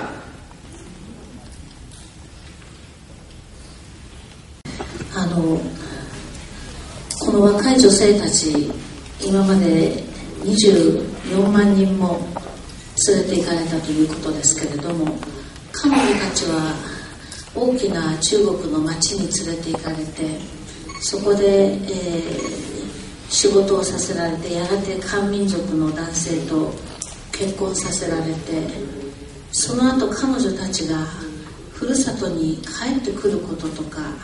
家族と連絡を取ることとか、そういったことは一体行われているんでしょうか。彼女たちは一体その後どうなっているんでしょうか。そしてウイグルに残された男性たちは一体誰と結婚する、もう結婚する相手がいないんでしょうか。chiroyli qizlarimiz Havo xonlarga mehmonxonalar qo'yib berildi. 私たちの綺麗なお嬢様たちというのは中国のクラブとかそういう、ところで強制されています。 Hatta ota-onalar, tuqqanlar basım ularni ko'rishamay turmidikidek ko'rishga ruxsat yo'q, tayoqga qaytib keldi. 彼らの親たちが自分たちの娘を探し、そういう本土にそういうところにいたとき、逆に中国人からひどい暴行を受けて怪我したり、命を落とした人までいます。 Qolgan qizlar cho'ng zavodlarda mushundaq cho'ng zallarni solab ishlatadi ekan, taloqqa chiqishga ruxsat yo'q, atrofini saqchilar boqar ekan, turmuga o'xshash. Hatta telefon so'zlashsa ikki odam tepida qarab turadi ekan, bir qizning ota-onalariga ash da degan gapni deydi ekan, biz intayin baxtli qo'zg'imiz to'xtab 12 soat, 13 soat, 14 soat ishlatib ish haqqalarini ololmay vayron bo'lib yurganlar bor. Uyiga qaytib boramaydi. 実はそういう他の工場に連行された、娘たちであれば大きい工場に、閉じ込められて、そこに、警察が警備し、彼らがそこから一歩も外に出られない、状況です。もし彼女たちが本土の親戚親たちと電話連絡した時に必ず、隣に2人がそれを監視し、何を言ってるか監視し、あるいはその言わせることを言うというそういう状況なんです。 Hatta Xitoylarning so'lagan zavodlarning ismini Xitoy xalqi o'zimi Tianjin turmusi, Nanjing turmusi, Palaniya turmusi, Uyg'ur qizlar so'langan turmular deb ataydi ekan. 逆にそういうウイグルの娘たちが閉じ込められた工場というのは中国人はそれは天津刑務所とか南京刑務所とかそういう何々刑務所というニックネームで呼ぶらしいんです。 Pat televizorda apirib, Xitoy Kommunistik Partiyasining boshliqlari ularni usul o'ynatqizib, kuldirib, biz baxtli deb so'zlatib, videolar, televizorlarda, davlatning televizor kanallarida ashunda intayin baxtli bular biz baxtli qildik deb tashviqot qiladi. 逆に中国のそういうマスメディアがそういう刑務所のようなところに来て、その彼女たちに化粧させ、そこにウイグルの音楽を鳴らし、彼女たちを強制的に踊ってもらって、そこでその中国のメディアが彼女たちがいかにそこで幸せか、喜んでいるか、楽しく過ごしているか、そういう嘘のそういうものを宣伝します。 こういった実態というのは何回聞いても本当に21世紀のこの人間が大事にされるべき価値観が定着しているこの時代に本当だろうかという疑問を抱かざるを得ないくらいひどいものであります。私たちはこういったひどい人権侵害が隣の中国で起きているということにもっともっと注意を向けなければならないだろうというふうに思います。今21世紀の地球社会では、人道主義とか人間の自由を守る動きとか民主主義をもっと広げていく動きというのが力強く起きています。チュニジアから起きた中東での民主化運動、2011年に入って瞬く間にチュニジアを倒し、エジプト政府を倒し、リビアのカダフィ大佐を倒し、今シリアであります。アサド政権は国連の発表だけを見ましてもすでに1万人くらいの国民を殺しました。国軍が本当は守るべき国民を逆に殺していると、許しがたい行動をずっととっているアサド大統領が今も潰れない。その理由は中国とロシアが必死に守っているからです。でも人々の自由を求める気持ちであるとか民主化を求める気持ちというのは誰も抑えることができません。インターネットとか、ソーシャルブックとかいろんなそのソーシャルメディアというものが広がっている今、この人間の根源的な渇望であり自由への憧れというものを抑えきることはできない。けれども中国政府は世界第2の軍事大国となりました。でもこの軍事費よりももっと多額のお金を中国国内の治安維持のために使っています。国民を弾圧し、異民族を虐殺し、情報をコントロールし、自由にものを言うことを許さない。しかしそれでも民主化の動きというのは止めることができないと私は思います。ロシアのプーチンさん、かなり強硬な政治をしていますが、そのロシアでさえも大規模なデモが起きています。中国でも無数のデモが今でも起きています。私たちは価値観の戦いにおいて民主主義を踏みにじり、人権を踏みにじる中国の側に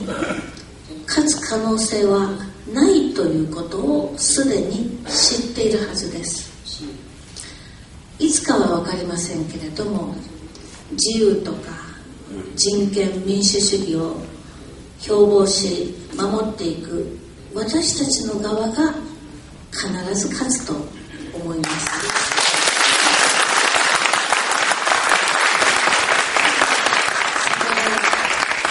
ラビアさんにこれから具体的にウイグルの人たちはどういう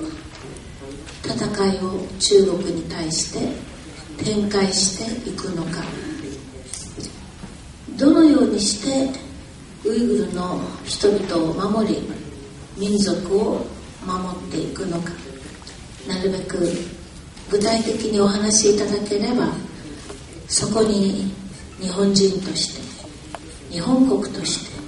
どういう協力ができるかということもおのずと明らかになると思います。Ben turmadan çıkardım ta hazırlıkça. Özüm turmadaki zoravallıklarını aldım da Uygur ballarını vurup öldürüp bularını tutuldurma meseleler kıynakallarını köveldiğim için zoravallıkның qanchalik dahshatli narsa ekanligini ko'zim bilan ko'rib chiqib, men tinchlik bilan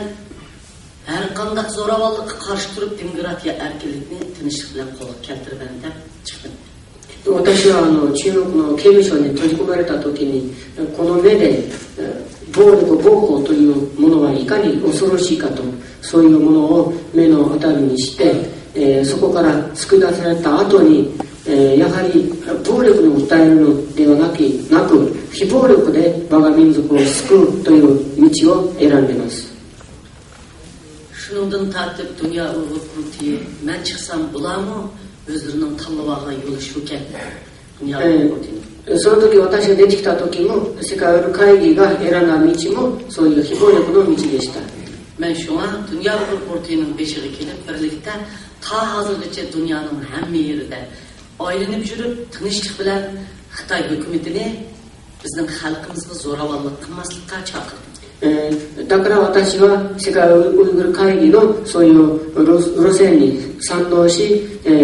この世界ウイグル会議の総裁の主任を承諾し、そこで世界各地で飛び回り、この非暴力によるウイグル問題の解決という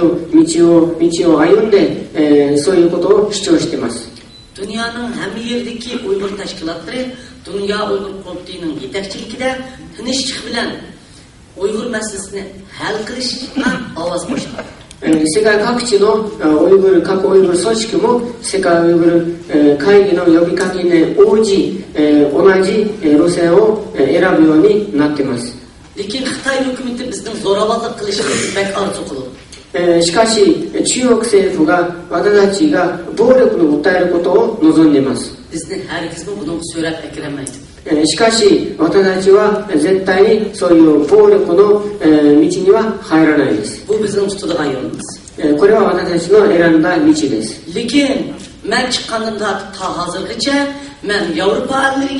Asiya qit'asiga, hammasiga Xitoy hukumatining Uyg'urlarning ustidagi zo'ravonligining chekidan ishib ketganligini, Uyg'urlarning chidash taqatining qolmaganligini, Uyg'urlarga yordam qo'lini sunishini talab qilyapman. 私は世界各地で主張しているのは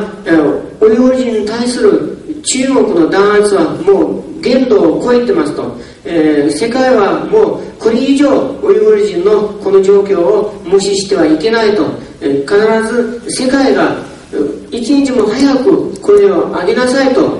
声高く呼びかけています。Her bir ailenin hanım, siz bir anısız, her bir ailenin en az bolanda 2'den 3'ten adam ya turmud buludu, ya birden adam ölüm cezası hüküm kılıngan buludu Uygurlarning. 桜井先生、桜井先生も女性だし母親だし、ご存知だと思いますけど、ひどいことです。ウイグル人の各家庭から、少ない場合は1人、多い場合は家族全員が、そういう中国の弾圧を受けて投獄されたり、そういう経験を、持っている、家族というのは数えきれないです。Hatta 97 yılı ben gözüm bilen görgen narsam, sot kılıp bir anının bir meydanda anısını kartıp tutup, bütün Uygurlarını kartıp tutup, 5 balasını maşini bilen ekilip ölüm cezası hüküm kılıp nak meydanı itip taştı. 私は97年この目で、見ました、光景なんですけども、ある母親の目の前で、彼女の5人の息子を、そしてまだウイグル人の軍師の前でその5人の有志を銃殺しました。その母親はどうすればいいの？ Balları bilen ya birer birisiga bir mush atkan bolsa, ya onunga ya isilsa, onu hazır bulanchi terörist deydi Xitoy. もしその母親があるいはその周辺の人たちがそういう光景に抗議し何か行動を起こしたときすぐさま、彼らが逮捕されひどい目に遭います。私は私の子供たちに決められた言い渡されたそういういわゆる罪に対して申し上げたい。デモに参加するよう賛同した。 Hükümet'e karşı kanunsuz namayışa katlaşkan. 政府に対して、そういうデモをやったと。Keçip ketken milli bölgünçilerini kutkuzup öykü müktürgen. 逃げた民族分離主義者を家の中で書きこもった。Aksini tutumuz degende aksini qo'g'dab bizga mush atgan. お兄さんを逮捕した時弟がそれに抵抗したと。 Aslında da açık bir ailenin 5 balasını yetip taşıdı. そういう罪で例えば先ほどのそういう5人を銃殺しました。 O bir misal. これは一つの例です。 Mınlıgan misallar var bunda. もうこのような例というのはもう数えきれないです。 7. ay 2009 yılı 7. ayının 5'den keyin YouTube'ga qarab bakinglar. YouTube'ga efendim qaragan bu Tibet'ten bizninkini bek ko'rdi. Öydün sakçılar yaş Uyg'ur 13 yaşta yuqori bo'lgan bolalarni tutib ochqiyotidu. Sakçılar akib bo'lgan bolalarni ko'chidagi Xitoy xalqi kaltaklab uryapti. YouTube に皆さんもしご覧になればもうたくさんのその映像があります。中国の軍警がウイグル人の家庭に強制的に入り込んでそこから若いウイグル人の男性を連行して言ってますけれども、道沿いに立っている中国人がその逮捕された連行されたウイグル人にまだ、勝手に暴行を加えています。 Her qanday vahşi adam sakçı tutup ketib qolgan odamga shog'laydi. どんな残虐な人でももし警察に逮捕されて連行された人には何とかの同情の念を持っています。 Yana YouTube'ga qaranglar, Uyg'ur kichik 6 yoshlik bola degan Немені бассаңла болды. YouTube でまだ非常に有名な一つの映像があります。それは6歳か7歳のウイグル人の子供をいかに中国人が虐待しているかという映像があります。O bala bir kızıl çeş bal ekan. またその子はちょっと特徴があって髪の色がちょっと、西洋人っぽいです。5 aylık. 非常に綺麗な男の子です。 Onun kollarını desse kandak urvatıdı biçar bala kandak şıklavatıdı sen şu haber kırmızı. それに対して中国人は彼の指を踏み、それから彼を蹴り、さまざまな暴行を加えた映像がもう全世界に流れています。 30'dan artık Xitay kurası. 30以上の中国人がこの子供を運んでいます。 İçinde anılar mı var? その中に女性、母親というものもいました。 Birisi onu kutuldurup asıp olmamdı. 誰も、この子を助けようと救おうとしなかったんです。 Hiçbir kutuldurduğu adam yok. YouTube tuttururdu. 誰も、その子を救おうとしなかったんです。これが、YouTube で今も、見つかることができます。 Yakında Xitay halkı, biz Xitay halkına karşı emas hiç kaçan. 私たちはもう絶対中国人に対して抵抗してるわけ、反対してるわけではないです。 O 1 milyar 300 milyar halk. 彼らは14億もいます。 Biz 20 milyon. 私たちは2000万しかいない。 Xitay hükümeti ulanın başında bizge karşı kılatken bir kısım adamları var. 中国政府が彼らを洗脳し、そういうものに育てています。 Bizden candan ötüp ketkenlikken yakında Kaşgar vakası, Kağılık vakası, Xoda vakası da bir vaka oldu. こういう現実に、我が民族は耐えきれずに、例えばカシガルとかホータンとかカグリというこういうところでいくつかの事件が起きています。 Xitay onu altın tepki alanda kişi muhaşede Xitay terörizmlerini ilk taşıdık 7'den, 9'dan, 5'den ilan kıldı. 彼らは中国政府はまるで金庫を見つかったようにそれを大事に扱い全世界にそれを大々的に宣伝し私たちはウイグル人テロリストをこういうふうにウイグル人テロリストがこういうふうにやったけれど私たちは彼らを消滅したと宣伝しています。 En ahırda kolu bir bıçak algan dedi. 最後に彼らは言っている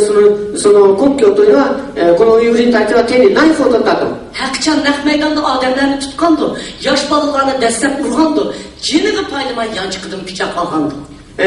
多分中国の軍警がその現場でウイグル人を勝手に逮捕し暴行しあるいは連行した現場にこういうウイグル人たちが憤りを思い多分手にナイフを取ったかもしれない。 Bir balık kolu bıçak alsa etraf tutuğun 7 adamını bırak attıma tıkırıp taşladı da 一人のその男が手にナイフを取った時にどうして中国軍警がその周りにいる死人も殺してしまいますか？ Hazır Xitay hükümeti hem bir yerde Uygurlarını kanunsuz öldürüp attı. 今中国政府はキリストキリスタンのいかなるところでウイグル人を違法に虐殺しています。 O terörist kıldı, o karşı çıktı ben attım. 理由はこの人たちは抵抗したとテロリストになったとそういういわゆる理由なんです。 Xitay hükümeti Uygurlarını zorlamadık mecburlamadı. 実は中国政府はウイグル人をそういう暴力的な行為を取るようなそういうことに強制しています。 Ben herkes zorlamalık hareketi bulmasın deyim. Buluşunu ağlamayım ben. 私はいかなりそういう暴力的な行為を賛同しないし、あっても欲しくないです。 Lakin bir adam urvasa onun gibi sen beni vur, ben tayak yiyişim gerek de yetiş, karşı çıkmaz, onun karşı çıkalık de, ben teröristin ölçümüne düşemeyim. しかし、ある人がそういう暴力を受けてそこで、叩かれあるいは無抵抗にあるということに対しても私は決してもしその叩かれた人襲われた人が無抵抗にあるということはこれは正しいと私は思っていないです。 Xitay hükümetinin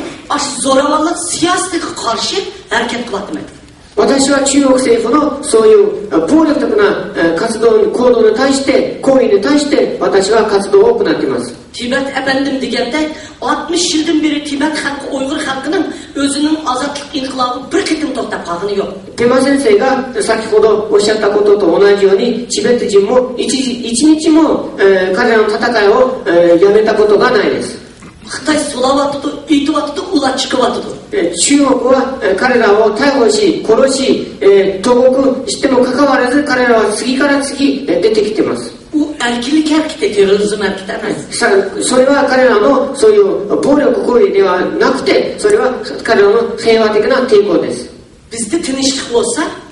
Tibet halkı, Mongol halkı, Uygur halkı da tinchlik olsa, Xitoy halkı mı bizga kelgan ko'chman har millat halkı mı tinch yashay oladi. もし、私たちに平和があれば、チベットの人たちにも平和があれば、もちろん中国人にも平和が訪れるはずなんです。Vatanning ichi-teshida shunday zo'ravonlik harakatlari chiqmasligi uchun Xitoy hukumati mushu zo'ravonlik harakatlar chiqib qolsin, o'zining siyosati bilan mas'ul bo'lishi kerak.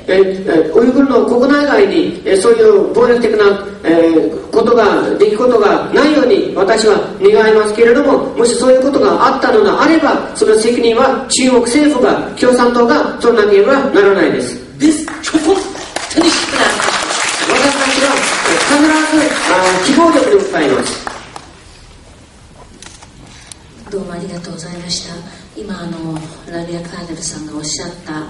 凄まじい弾圧の事実はですね、決して誇張されたものではないんですね。でこれはウイグルの人たちだけではなくって、チベットもモンゴルも同じように体験していることです。日本語でいくつか読むことができる資料があります。ちょっとここでご紹介をしてみたいと思います。モンゴルに対しては静岡県立大学の楊海英さんという方がお書きになった。この方もともとモンゴル人で今日本国籍を取っている人です。墓標なき草原というのがあります。これはモンゴルの家族を一つ一つずっとドキュメンタリーで追いながら、どのような迫害を受けて、誰がどこでどのように殺されていったか、拷問されていったか、どんな体の傷が残ったか、そして、いつどこでどのようになったかと、もう全て実名で、場所も実名です。時間も人物も全部特定できる。これは凄まじいモンゴルに対する殺戮の歴史を書いたものです。墓標なき草原。もう一つは今度はチベットの人々が受けた迫害ですけれども、シャーチエという殺拷というんでしょうかね。日本語で殺拷、中国でシャーチエという本なんですけれども、これは王力夫さんという漢民族なんですが、この方は漢民族のこの異民族弾圧に疑問を持って、いろいろ活動しているうちに中国共産党に捕まって監獄にぶち込まれてですね、そして、自分も命が危うくなったようなところで、釈放されて、漢民族の社会とは遠ざかるんですけれども、チベット人の皆さんと友達になって、そこからチベット問題に取り組んだ人のチベット人の奥さんが書いたものなんです。シャーチエという。でこのような本を読みましてもですね、どれほどの、信じがたい弾圧、日本人にとっては信じがたい、でも中国国内に閉じ込められているこうした民族の方々にとっては本当にリアルな弾圧の事実をたくさん書き連ねた本があります。こうしたものを読みますとですね、今ラビア・カーテルさんがおっしゃったことは本当の事実なんだということがよく分かってきます。そこで、ラビアさんにお尋ねをいたします。日本に本当によくおいでくださいました。この日本に来られて、世界でも初めてのそのウイグル人のための議員連盟ができた。これは日本人としてはとても嬉しいことです。今まで日本の政治は、そして外務省もそうですけれども、中国の顔色を見ながら言うべきことも言わないできた時代がずっと続いていました。でも今やそうではありません。先月にはチベットの亡命政府のロブサン・センゲ首相が日本においでになりまして、日本の国会議員91人がロブサン・センゲ首相と意見交換をいたしました。初めてのことです。そして今ウイグルのための議員連盟ができました。日本でも初めて、世界でも初めてのことです。日本人は隣国中国で何が起きつつあるのかということを少しずつ気づき始めています。そして私たちは中国のこの異民族弾圧は絶対に間違っているということを知っています。そこでアジアの大国日本にラビア・カーテルさんが一体どのようなことを望んでいらっしゃるかお話しいただければと思います。Xitoy o'zi bizda yo'g'on davlatda o'zini dunyo xo'jaligida ishki masalasiga qarmay ketyapti. 中国は、もちろん皆様ご存知の通り、大国強国に、なってきています。o'zininki xalqininki diqqatini bizga Tibetga, Uyg'urlarga, Mo'g'ullarga va atrofidagi qo'shnilarga qaratib tahdid paydo qilish orqali bizni yomon ko'kitish orqali o'zining odamlarini millatchilikka tarbiyalayapti. 中国政府は、例えばチベット、ウイグル、モンゴル、あるいは周辺国を自分の国民に、敵のように、見せ、彼らの目をそらす、そして、いろんな問題を起こして、彼らの中国人と、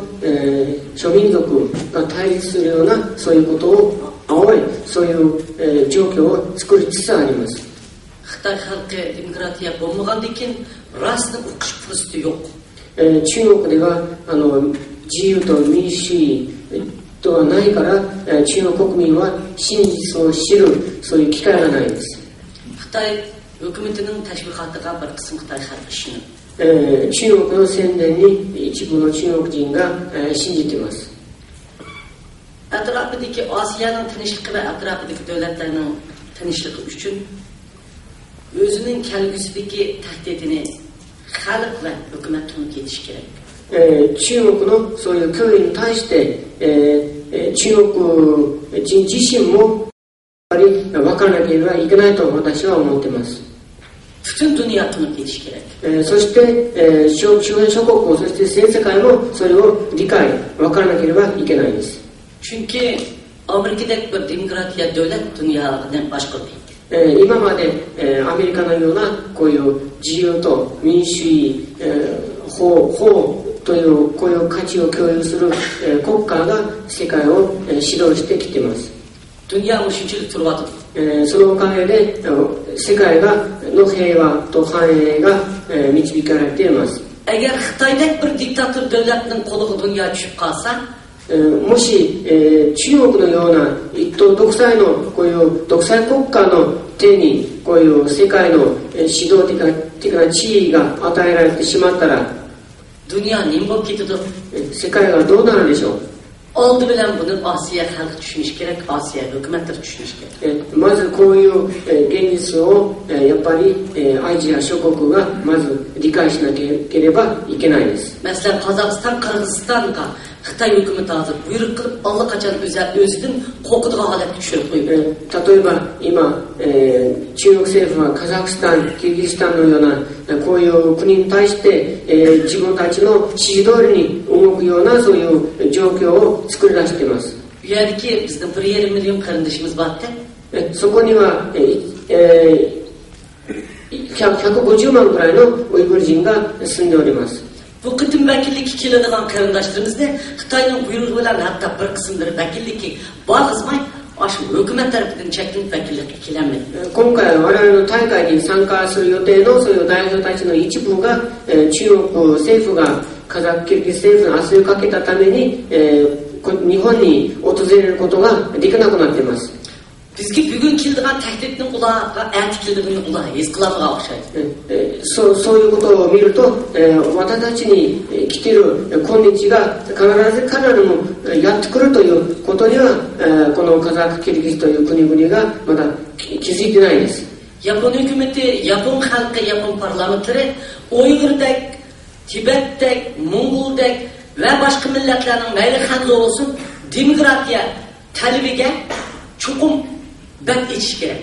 中国政府は、ウイグル、ティベット、モンゴル、そしてまた中国人の人たちのそういう、自由、民主主義という望みに対して中国政府は中国共産党が応じなければならないです。私は日本政府に、こういう問題を、中国とのそういう会話の時に必ず、課題にすると、そして自分たちの外交政策の一つの大事な内容として取り上げるよう私はお願い申し上げます。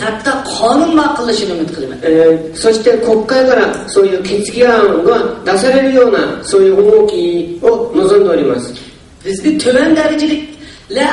ketayotganlar Xitoy qarshi chiqqan bo'lsa, mushlar ishki ishiga aralashgan bo'lsa, 私たちの今回のこういう行動に対して中国政府は日本政府に抗議し、日本の内政に干渉したのであれば、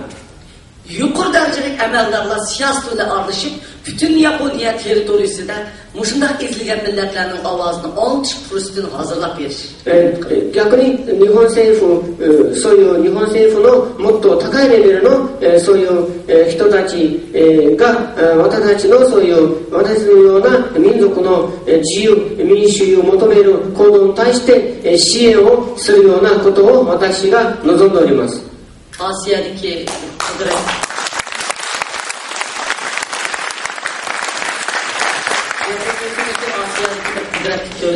日本はアジアで大国であり強国であります。強力な国家であります。Mongollarni, Uyg'urlarni va Tibetlarni qutuldirib kelish uchun barliq yordamini berish kerak. 日本はウイグル、ティベット、それからモンゴル人を救うためにやっぱり力を貸さなければいけないと私は思っております。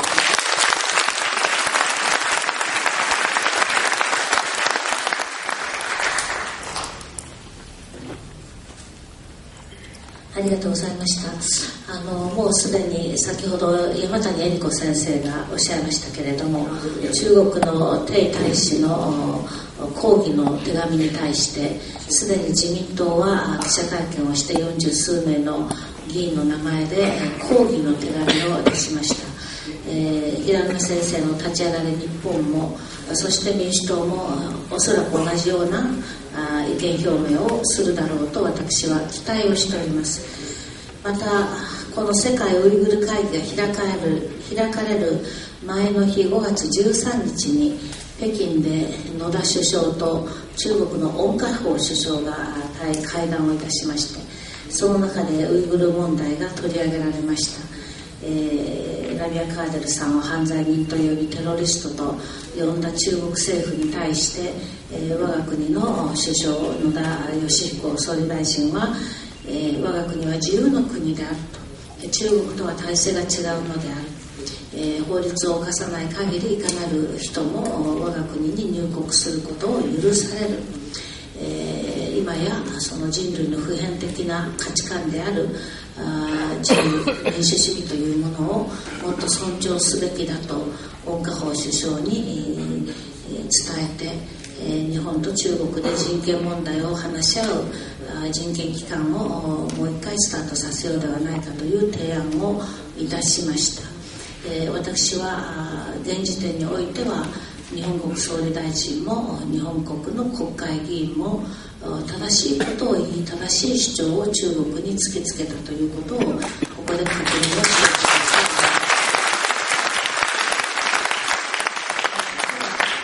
そうしたことは一度だけ言えばよいのではありません。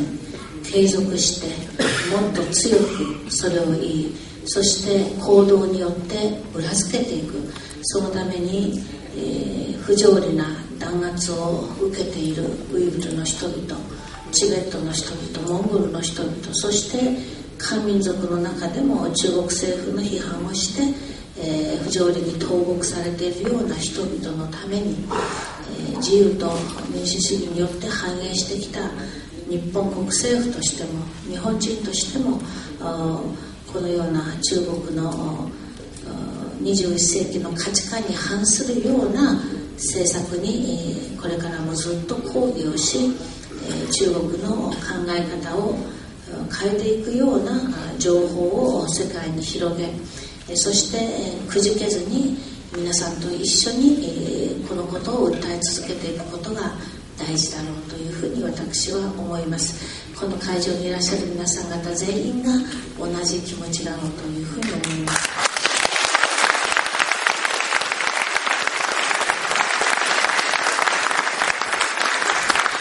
マリアさんのご家族がまだ中国の刑務所におられるということもみんな知っています。本当に一日も早く、皆さんがきちんとした形で社会に戻ることができて、そして、自由の下で暮らせるようになる日が来るように祈っています。さあ、ここでちょっと時間が少なくなったんですけれども、質疑応答に移らせていただきます。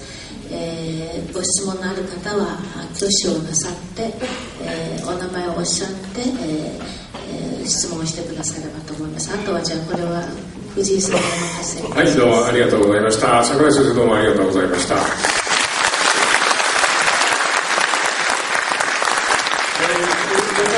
けれども時間がございますので、もう一度手を挙げてくださいませ。ご質問の方。はい。さあ、ここでちょっと時間が少なくなったんですけれども、質疑応答に移らせていただきます。ご質問のある方は挙手をなさって、お名前をおっしゃって、質問してくださればと思います。あとはじゃあこれは藤井さんにお任せください。はい、どうもありがとうございました。櫻井先生、どうもありがとうございました。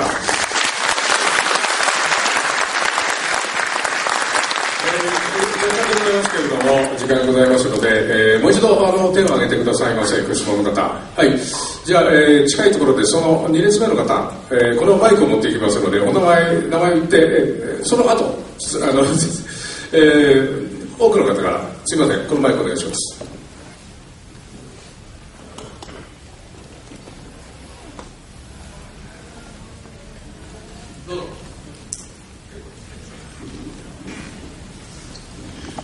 鈴木信之と申します。新政党新部代表しております。今日カーディルさんのお話を聞きまして、中国政府の人権侵害の実態というのが非常によく分かりました。そこで、ウイグル地区では、核実験などが行われているということをよく聞きます。これこそ中国政府による人類に対する、地球に対するテロ行為ではないかと思います。日本の社会の中では非常に人権活動家や環境破壊に対する問題というのは日本人非常に高い意識を持っておりますが、中国にこそ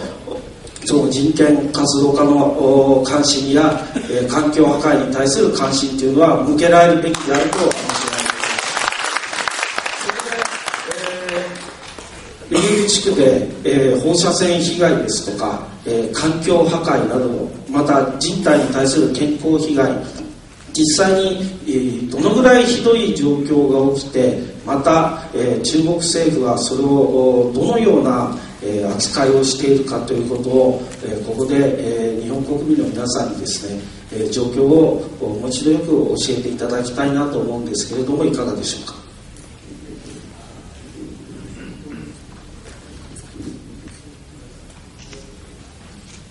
Xitay hükümeti 66. yıldan 94. yılgacha yer asti, yer üstü bulup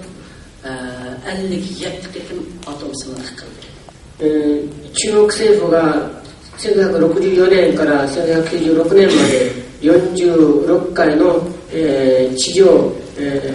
下実験を行ってきました。Xitay hükümetininki o'rlashtirgan atom sınavı qildigan o'rlashtirgan o'rin Təklimakan, şundaq kən ketken təklimakanın adam yox yerlerimiz var. Lekin top-toğra bizden 5 vilayet Uygurlar en koyup oturaqlaşkan yerinin 5 vilayetinin otturağa uşaq kaldı eken orlaştırdı içerisinde. 中国政府が、皆さんご存知のように、タリフ盆地のタカマカン砂漠の、中に実験をやったと言いますけれども、実際は彼らはこの実験場を、ウイグル人が一番集中して住んでいる、その5つの、区域が地域がいますけど、そのど真ん中に持ってきて実験場を設け、実験を、やりました。Uyg'urlar eng quyuq o'rlashgan o'rin. ここがこの周辺地域というのは砂漠ではなく、本当にウイグル人がその周辺地域に集中して住んでいる地域です。Shu vaqtlarda bizning hukumatning maxfiy o'zining oshkorlashicha 700 mingdek odamning o'lib ketganligini oshkorlagan.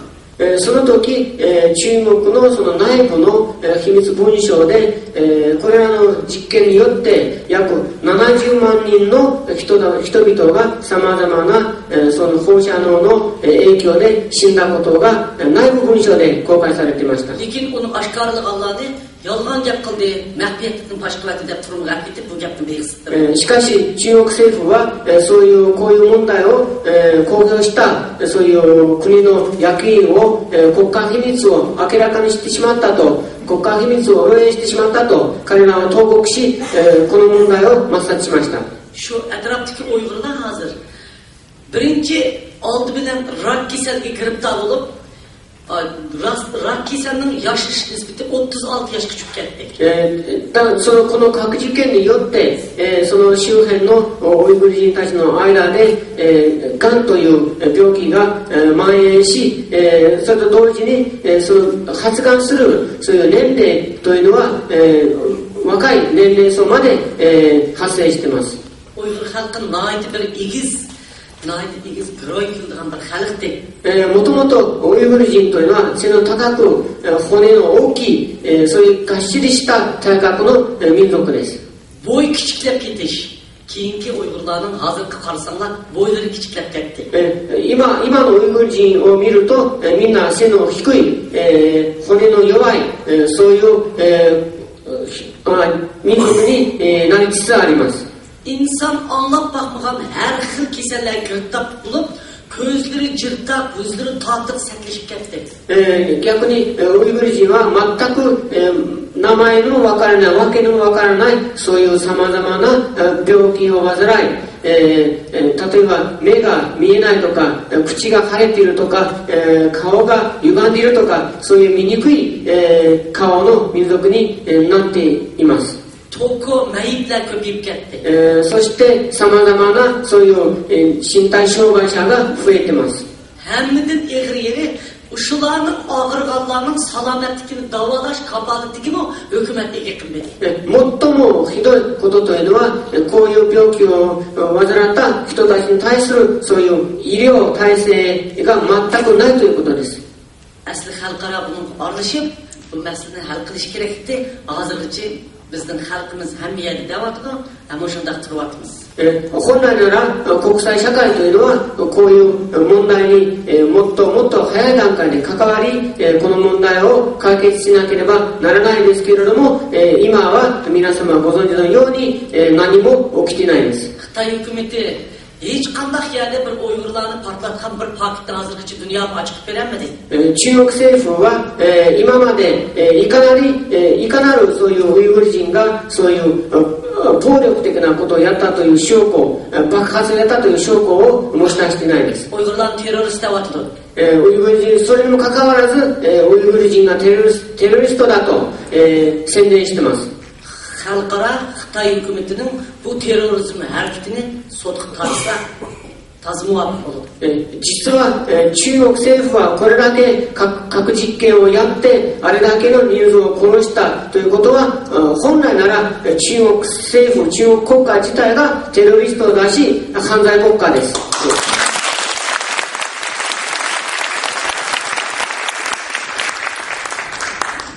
どうもありがとうございました。もう一度、ご質問のある方はまだ2、3受けられると思いますので、挙手をお願いします。じゃあそちらの方で手が挙がったと思いますので。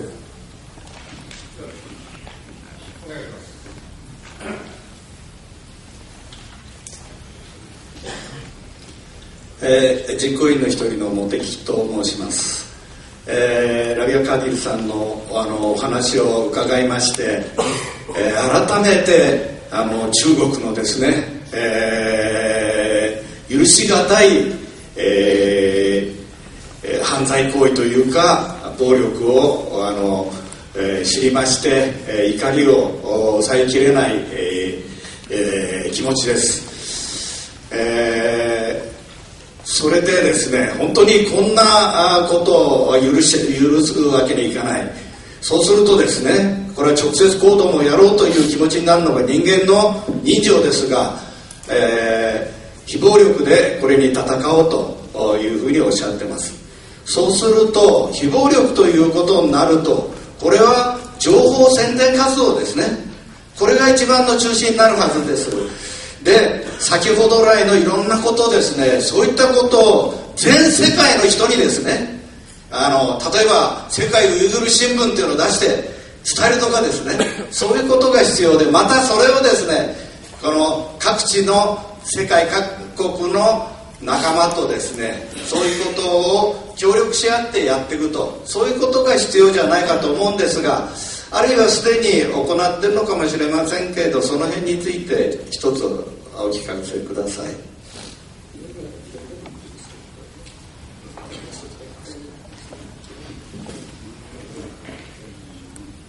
Bizden teşvikat işinin web saytından kompüterlerine her hikayetimiz iktisadi meselelerimiz bayi kendini çıkarmıştı. Asla bunu kılırız. ありがとうございます。本当に大切な質問で、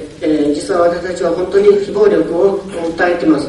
これは本当に情報戦で、私たちは我々の、ホームページ、そして、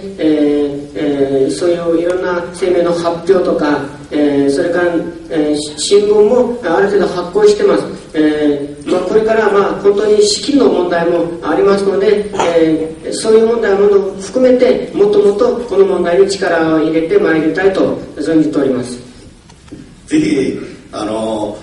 々もできる協力はしたいと思いますので、頑張っていただきたいと思います。それからこれはですね、ご質問というよりも、御礼といいますか、感謝の気持ちを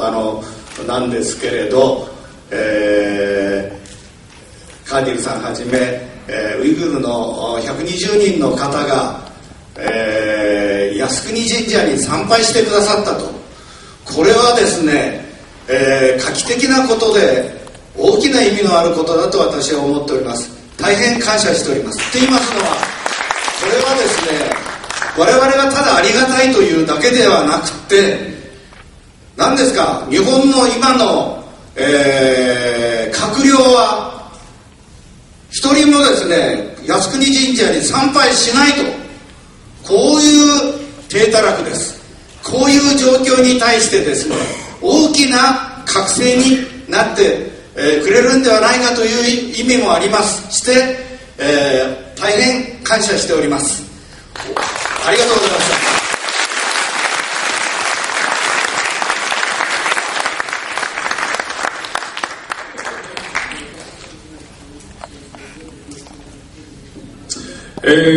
最後にですね、先ほど失礼ですが前に、ありがとうございます。皆さん回したいんですけど、古文先生がいらしてですね、手を挙げてらっしゃいましたので、古文先生に最後一言ご質問なりご提言なりをお願いしたいと思います。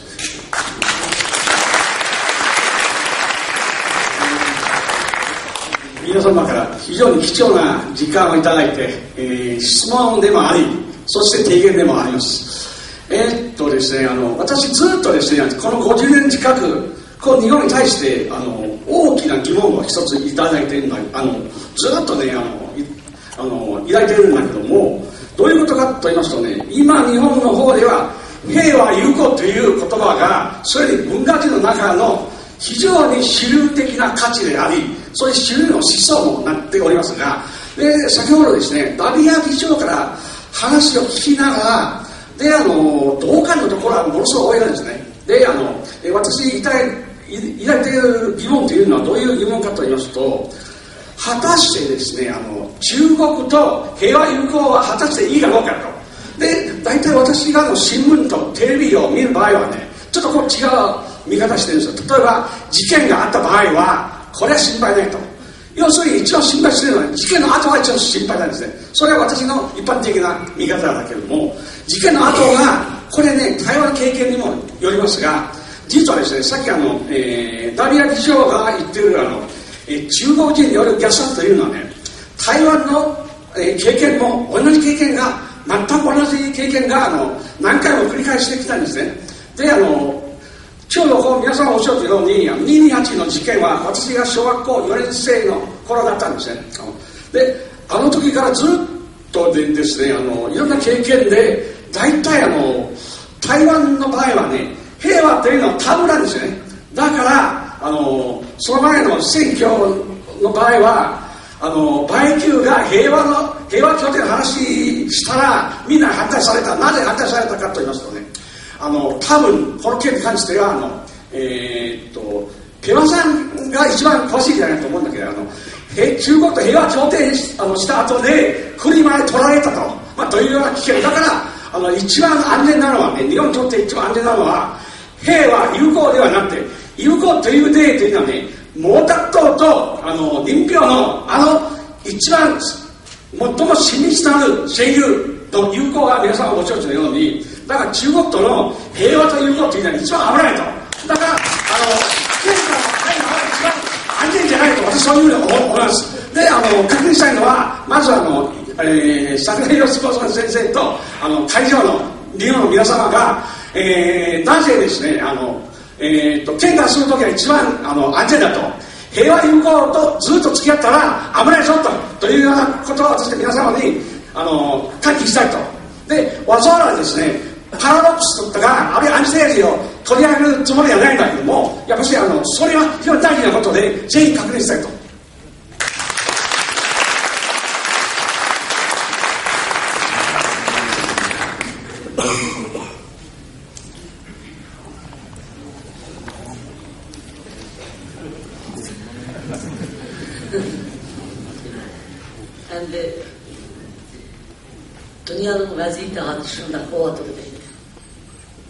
世界の情勢は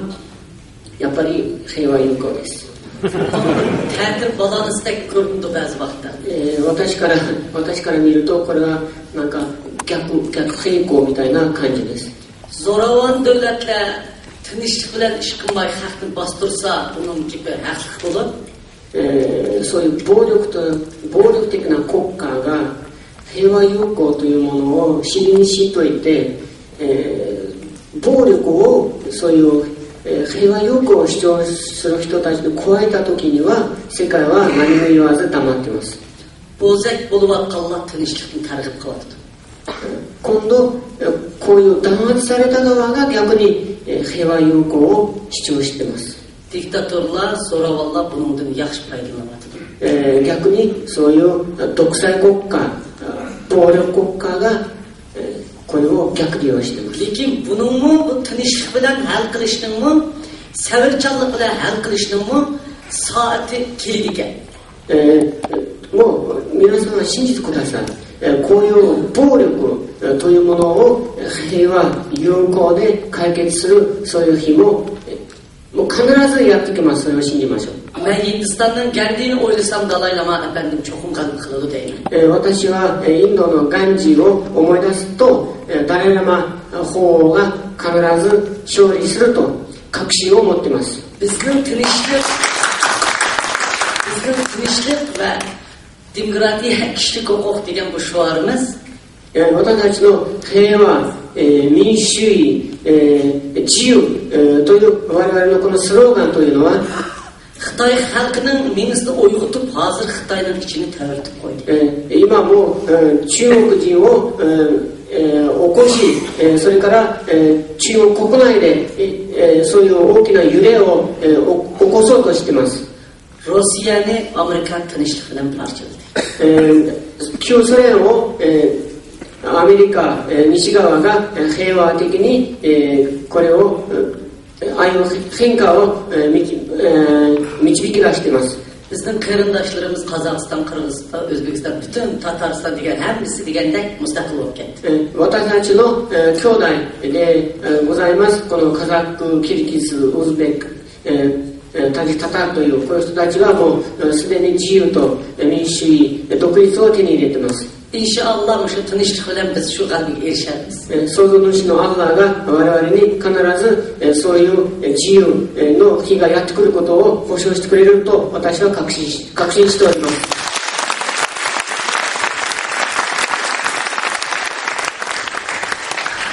どうもありがとうございました。本当は皆様のご質問全部受けたいのでございますけれども、時間の限りありまして本当に申し訳ございません。この辺で記念させていただきたいと思います。すみません。はい、どうぞ。私も答えた方がいいですか。よろしい。もちろんです。どうぞ。一言だけお答えしたいと思います。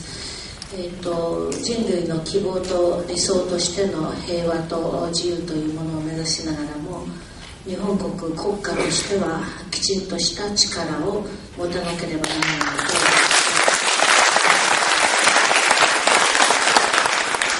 米ソの戦いも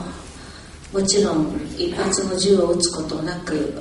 ソビエトは崩れアメリカが勝ちましたけれども、その背後に熾烈な軍事力の争いがあったことは周知であります。日本がきちんとした国家としてアジアの自由と民主主義に貢献するためにも我が国はきちんとした軍事力を整備して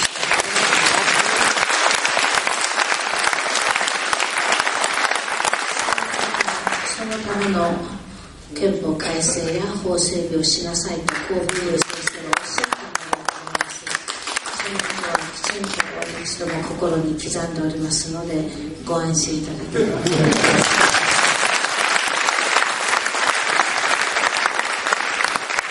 本当にありがとうございました。こ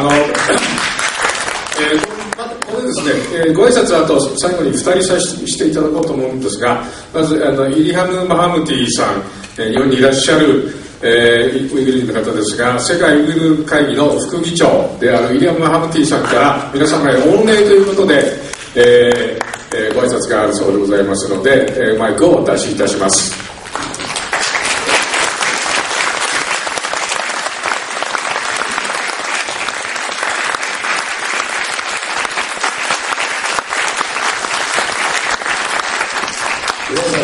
こんばんは。この度皆様のおかげで私たちは第4回世界ウイグル会議、代表大会を無事、成功終わり成功させました。これは準備段階から皆様の多大なご支援、ご指導、ご応援の力から除いて考えられないことでございます。今回の大会開催に向かってもちろん日本の社会の中でもいろんな圧力があったと思いますけれども、私たちの支援者の皆様がそれを私たち特に日本ウイグル協会に知らさないで自分たちで解決して、いろんな面でこの大会を絶対成功させるという意向で私たちのために頑張ってくれました。本当にありがとうございます。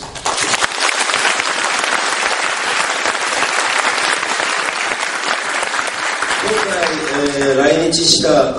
120名の代表たちらが本当に彼らは言ったことはこの日本を改めて認識しましたと。日本人のそのウイグル人の正義な行動に対しての理解度、それに対して日本人がどこまで真剣にやっていることは自分の目で見て、自分の身で感じて、みんな喜んで、それからみんな涙が流しています。なぜならば今まで私たちの運動の中でこういうことはなかったっていうことなんです。ですから私はこれからもこの日本で皆様の下で、皆様の指導の下でこの運動をもっともっと大きくさせ、この日本が私たちと同じ運命にならないように、それを全ての日本人が目覚めするために一生懸命この恩を返したいと思います。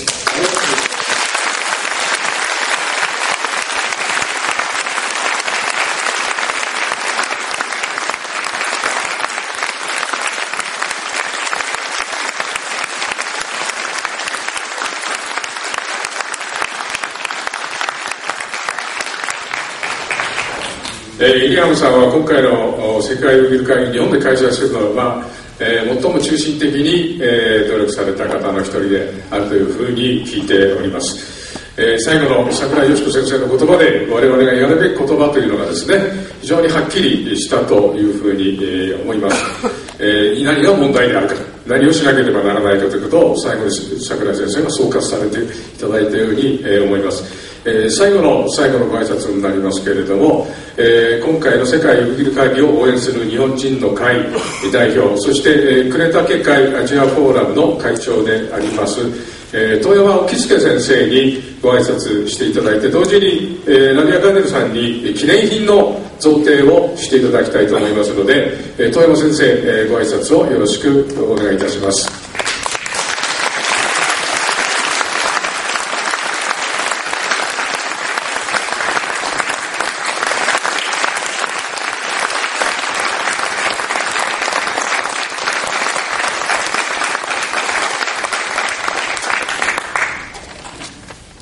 まずウイグルの皆さんに心から御礼申し上げます。我々の日本人の今までの愛国心というものがいかに甘かったか、よく知らせていただきました。国と国との戦いというものは、我々が考えているような自由とか民主とかそんな甘いもんじゃない。日本には自由も民主もあるのに、なぜか国防軍がない。国防をなくして自由も民主もありえない。日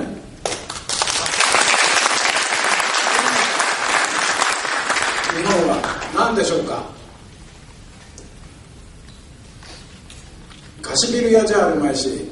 アメリカに基地を貸して無駄な ODA を配って何になるんですか。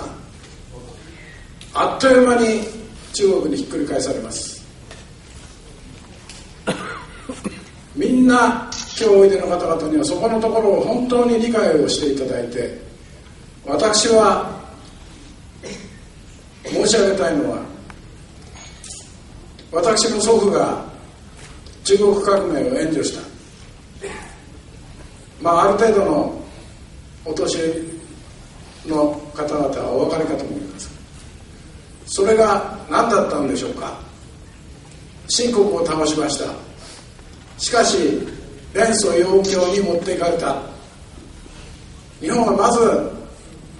漢民族に裏切られた。そして国民党も負けてしまったから、中国全体が共産主義になった。その国民党も慌てて逃げたもんだから、負け戦した軍っていうのは乱暴です。台湾に行って何をしたんでしょうか。さっき言われた 2.28 こんなものもあったりして、しかしその後大陸の方の共産主義者とは違って、多分私が一番良かったのは小慶国じゃなかろうかと思いますけれども、李登輝に政権を譲った。そんな中で私はどうも遠山満祖父から誕生して3代目ですから、勝手なことを言わせていただきますけれども、私は福田内閣の時の、実は私は日中条約の時のブレーンなんです。一緒に調印に北京に行ったんです。しかし私は漢民族が大嫌いです。これはいつでも裏切るんです。私はですね、友達でも何でもそうですけれども、この年になりますといろんな友達もいましたし仲間もいましたし仕事を一緒にしたのもいますけれど、裏切ったやつが一番嫌いなんですこれは絶対に人間としてあっちゃいけないことです。今日私たちがよく教えていただいてありがたいと思うのは、私はウイグルの皆さんにかわいそうだとかなんかは思いません。我々が明日はウイグルのようになるぞっていうことを早めに地震速報のように教えていただいただけなんですよ。お教えいただきにわざわざお見えになったんです。皆さんどうです？皆さん、我々は我々で戦うということをそろそろ自覚しなきゃいけない。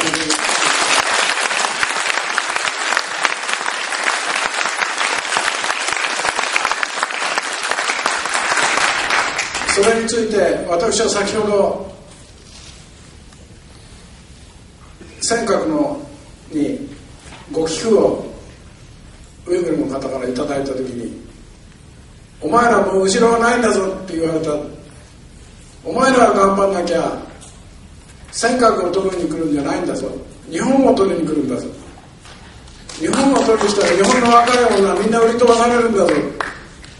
全部そういうことを教えていただいたんですよ。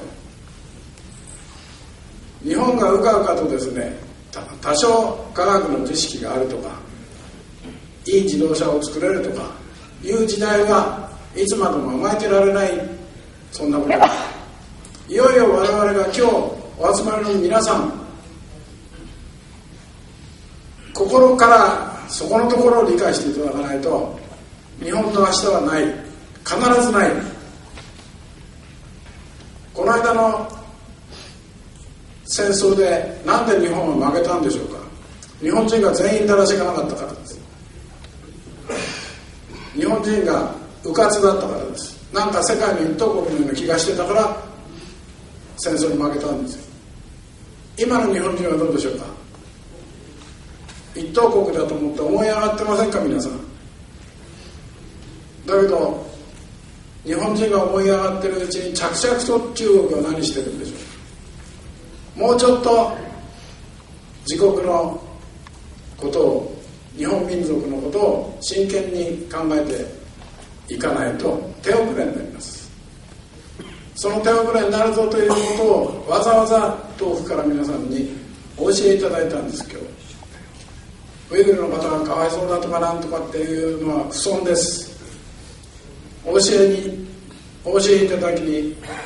ただけなんです。ありがたいと思いましょう。本当に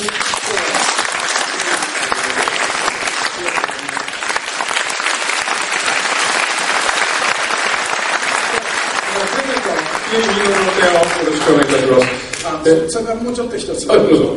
失礼しました。私靖国神社に、お供をいたしましたんですけど、私はですね、実はどうして靖国神社にご案内をさせていただいたかといいますと、これは今の日本人がこれだけの問題を片付けるにはあまりにもだらしのない日本人しかいないんです。私がふっと頭に思ったのは、日本が一番強かった時に命を懸けて七小報告といって平気で笑って死んでいった先輩同胞の方々にこれはおすがりするしかないと思ったんです。私はウイグルの皆さんが、日本の靖国神社にムスリムで行っていただくと、そういう頭がその時なかったんです。なんとか一緒にやっていこう、それには今の日本人ほど頼りにならないものはないと思ったから、ただただ英霊におすがりしに行っただけなんです。そうしましたらなんかいろいろなちょっと騒ぎになってしまったようでございますけれども、非常に私はその騒ぎもですね、今度はしたたかに逆手にとって頑張ろうかと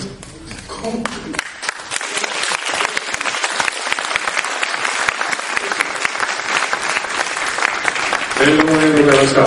記念品の、ラビア・カーディル、世界理事会議長に差し上げたいと思います。これは呉竹会ガーチアフォーラムからのものと、それから、先ほど会場の時されました平沼武夫先生からのものと、2つということで、ございます。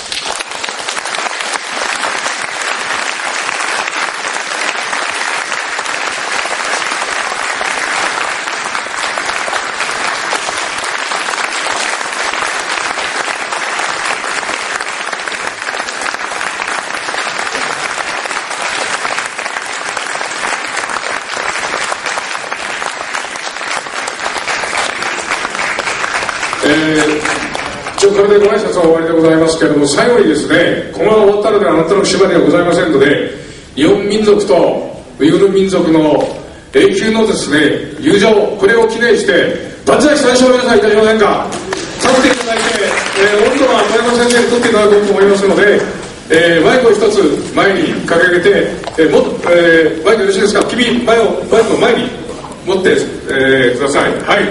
それでは皆さん気合を入れてですね、遠山先生の温度に従いたいと思います。先生お願いします。命がけで、命がけという言葉はほど戦後安っぽく使われた言葉はありませんけれども、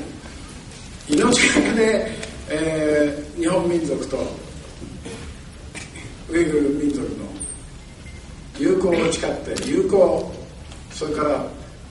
今だったら何て言いますか、中国は共産主義でもなくなってしまいましたけど防共協定といいますかね、何しろそんな気持ちで両国のために万歳をしたいと思います。ウイグル民族、日本民族友好、万歳！万歳！万歳！